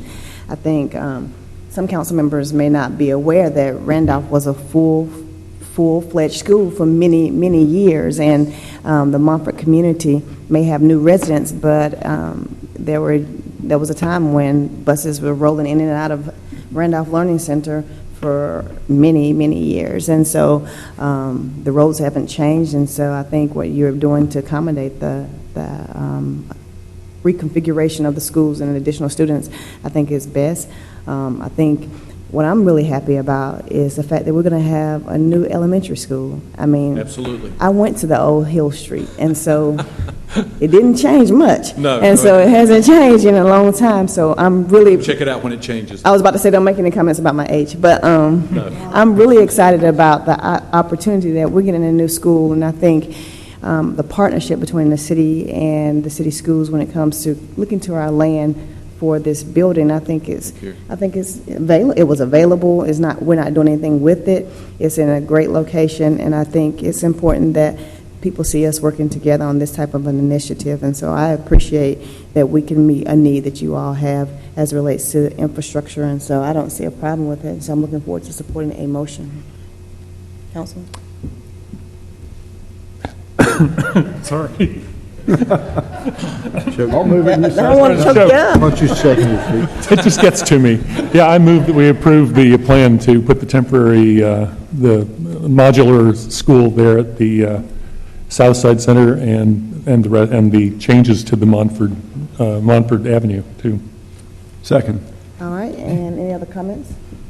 I just ask that since you're going to have a temporary building, that Judy, you work with them to make sure it looks nice as much as it can, because we don't want neighbors complaining about, it not conforming and not having landscaping and people getting upset about that, but I think it'll be okay. I just want to say thank you to Gary Jackson and the staff. They've been tremendous through this whole process, and my pledge to them has been we want to leave it in 2 years, better than we found it. So that's what we want to do. Is that what, a swimming pool? Oh, I'm just kidding. Thank you. Jim, you're going to build the gym. I would think, the credit's not, doesn't land here. Roderick Simmons worked very closely with our Director of Parks and Recreation, and then Mr. Ose and Janice stepped right up and put the lease together and worked with them on a pretty short time frame. So Janice, hats off to, and Ms. McGlowan for putting it together. So all right, well, thank appreciate you. that. And I think the only thing that would need to be followed up, if we could just have an update about programming of the Wesley Grant Center, how that's going to work, and so that people in the community will know they will still have access to the center. And that could come later, but I think it's important for the community to know how that will work together. Council, we have a motion and a second. No further questions. All in favor, please say aye. Aye. All opposed, like sign. The motion carries. And I skip one item under unfinished business, and that's the resolution authorizing the city manager to execute a contract with Code Studio for professional planning services to create a form-based code for the Haywood Road corridor in West Asheville. And Ms. Judy Daniels. Yes. We've talked about this issue several times, and so I am happy, I hear with the cheerful item, and I cheerfully request your support for this contract. You authorized these funds at the last budget, and we needed to hold up until the first of the year to we were sure of everything. You selected the area on West Haywood. Staff sent out a request for proposals. We had 6 excellent proposals. I would like to thank the members of the selection committee who worked on this, Alice Oglesby and Austin Walker from the West Haywood community, Christy Carter and Holly Schreiner from the Planning Commission, and Alan and I. And I think we were very impressed with the quality of the proposals we got, but we were particularly impressed with Code Studio. I have known the principal of that firm for a number of years. They are one of the most highly regarded planning firms in the country for form-based code work. And it was a pleasure to get their proposal. The committee was impressed with the quality of the graphics that they generally do. They included an economic development assessment as part of the proposal as we requested. Their marketing approach was very unique. And so we are very happy to present to you this request that you support us fulfilling that contract. okay. Well, Council, any questions or comments? Councilman Davis? I cheerfully move that we approve the resolution authorizing city manager to execute a contract with Code Studio in the amount of $100,000 for professional planning services. Is there a second? Second. Any member of the community wishing to address council on this issue? Okay. All in favor of the motion, please say aye. Aye. All opposed, like sign. Motion carries. I'll turn the meeting over to Councilman Davis. All right, thank you, Mayor. We met this afternoon, the Boards and Commissions Committee met, and are going to make these following recommendations on the first one, the Citizens Police Advisory Committee. That person needs to be represent the south part of town, and we've earlier interviewed Grant Osborne for another Boards and Commission very favorably, and the Boards and Commission Committee would like to recommend that we appoint Mr. Osborne. If So moved. Get a motion. Second. Question? Those in favor say aye. Aye. Opposed? Okay. So Mr. Osborne will be appointed, will be on the consent agenda coming up. Civic Center Commission, we have one opening, and Commissioner Bill Jones has served one term, very, very good commissioner, and we'd recommend his reappointment. And we had some really good applicants, but Mr. Jones is, I think, serving as vice chair right now. So moved. Second. Motion is second. Any comments? Those in favor say aye. Aye. So we'll reappoint Mr. Jones. And on the Civil Service Board, we have 3 applicants, and they're all appear to be very good applicants. We would, we could appoint those folks, or we can interview them. That one is three, Well, isn't it? two It's seats. two, so we would recommend interviewing the three of them. I'm supportive. Everybody supportive of that? Agreed. And then on the Public Art and Cultural Commission, that body would like to re-advertise, and the committee is supportive. Okay. The Neighborhood Advisory Committee, we would recommend that the applicants, we have openings for the South. We've already interviewed Reverend Hardaway, and we'd recommend his appointment. And we also would recommend the appointment for, there's a 28801 opening, and we would recommend Joe Fiacola for that one. I'm sorry, say that again, please. We have two openings. One's for the south section. No, the 01. 01 is Joe Fiacola. He's great. He's very highly thought of. From the APD. And he is very active in the West End Clayman Avenue neighborhood, has been active since it started over 14 years ago. Yeah. Okay. And so- I didn't hear what Chandler said the first time. That's right. We have, and we have three reappointments to this one too, so that we would recommend the appointment of Reverend Hardaway, Mr. Fiacola, and reappointment of the three whose terms. And those three are Alan Escovitz, Carmen Ramos Kennedy, and Dwayne Barton. Right. So moved. Second. So we will reappoint those folks, and that's going to mean that we're going to be doing, well, I guess we need a vote on that. Aye. Okay. And so that, we will be interviewing prior to the 25th meeting. There's, so we would, it should take less than 30 minutes, so we would have that occur somewhere right after 3. About 2:54. And Okay, I'll, as soon as I 2:54. confirm those, I'll email council out with the time. In 2 weeks. And we already have some, 2 weeks. we already have some interviews? Is that why it's starting so soon? No, because Mr. O's retirement party. Oh, We're having a shindig. A shindig. Okay. We're having a do. Okay. Okay, and we have also, we're not going to be meeting, the Board and Commission meeting will not be meeting on the 9th since there's no council meeting. Okay. All right, council, we have a couple of people who have signed up to speak, and I'll call both names, but Timothy Sadlish first, and next we have Dr. Milton Bird, who's second. And if you can come state your name for the record, and you have 3 minutes to speak. Thank you, Madam Mayor, members of City Council.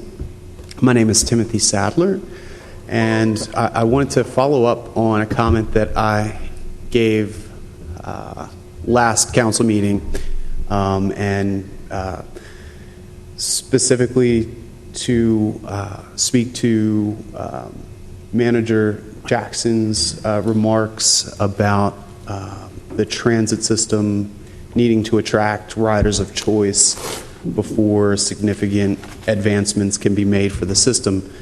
And over the last few weeks, I happened to have a conversation with exactly the demographic that we were talking about, a rider of choice, and basically he brought to my attention that, you know, he's used the system in the past and had negative experiences with the system, and that is basically what keeps him from using the system. So, you know, it occurred to me that if we want to attract these riders of choice, we shouldn't settle for an acceptable transit system. We should strive for an exceptional transit system, and then those riders of choice will come on board. So I had that comment, and also I'm wondering if, for the record, it could be known why Councilwoman Mannheim was absent tonight. Usually, when someone's absent, it'll be mentioned at the beginning that someone's sick or they're on vacation, but it just wasn't brought up. So I was hoping that someone could address that because obviously tonight there were some critical issues that were discussed, and basically everyone weighed in on the budget, and I really appreciated everyone that was here doing that. So, thanks. I believe I understand that it's a long-planned family vacation that causes her absence.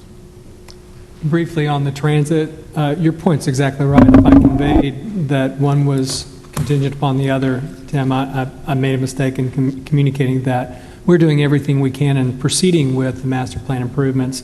We're not waiting for ridership to improve. We're going out there to try to improve the system to make it a great experience for everybody that uses the system.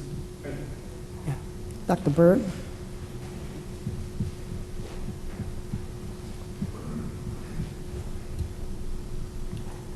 Dr. Milton Byrd, one point of trivia I want to convey to you. Knoxville is creating community television following the public access format that URTV had. So I just wanted you to be aware of that. It is not a gone issue, and people are still looking at it. A lot is going on in the federal government in regards to all the scandals. A lot is going on over in the state in regards to this Moral Monday. My concern here is to get something communicated to this council, and it is a subject of public trust. For years and years, we have watched the battle over the water issue develop politically the way it has. A lot of pain, a lot of challenge, and a lot of expense went into those politics. Problem solving came to the surface many times trying to solve the problem, but did not resolve until this state maneuver. Trust. How much trust has been eroded because of that issue? As one of many examples as we look at such as incentives for projects. My concern is with what's going on over in Raleigh and how we are finding the failure of the public trust being served by governance. Local, state, federal. It's becoming an embarrassment to Americans. I put that on the table here because one of the things I've always been proud of the city of Asheville is how you've taken the public trust, work with the issues as best you've understood them, and facilitate them to the best position of solving them that you can. I have always respected that, and I'll say thank you as a citizen.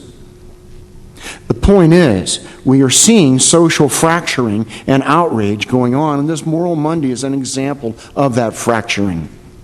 I admire what the NAACP is doing, rallying people to have their voice heard, and close to 400 people have been arrested trying to voice themselves. This is just the beginning of the frustration of economic changes we're going through and how we're going to readjust the public's opinion and trust to support governance. We need your help and to remember how important that public trust is, because all too often we've seen it fail over and over and over again. I've battled it at county commissioners too many times to ignore it.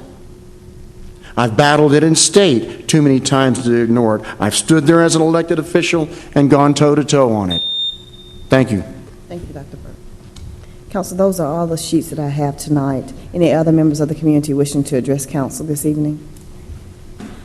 Well, council, we won't adjourn at this time. We will go back into closed session because we did recess. Any announcements? I just want to say thank you all for the council members who were able to attend Memorial Day ceremony that we had a couple of weeks ago. We were able to honor the lives of those who have given the ultimate sacrifice, and I just want to say that it was a very nice occasion, and I appreciate all that who were able to attend. We have a meeting in 2 weeks, and so we look forward to hearing from people regarding the budget between now and then. Council, we're going to adjourn from the closed session, so we're going to go back into closed session now. And the reason for the closed session is the same as it was the first time. Yes.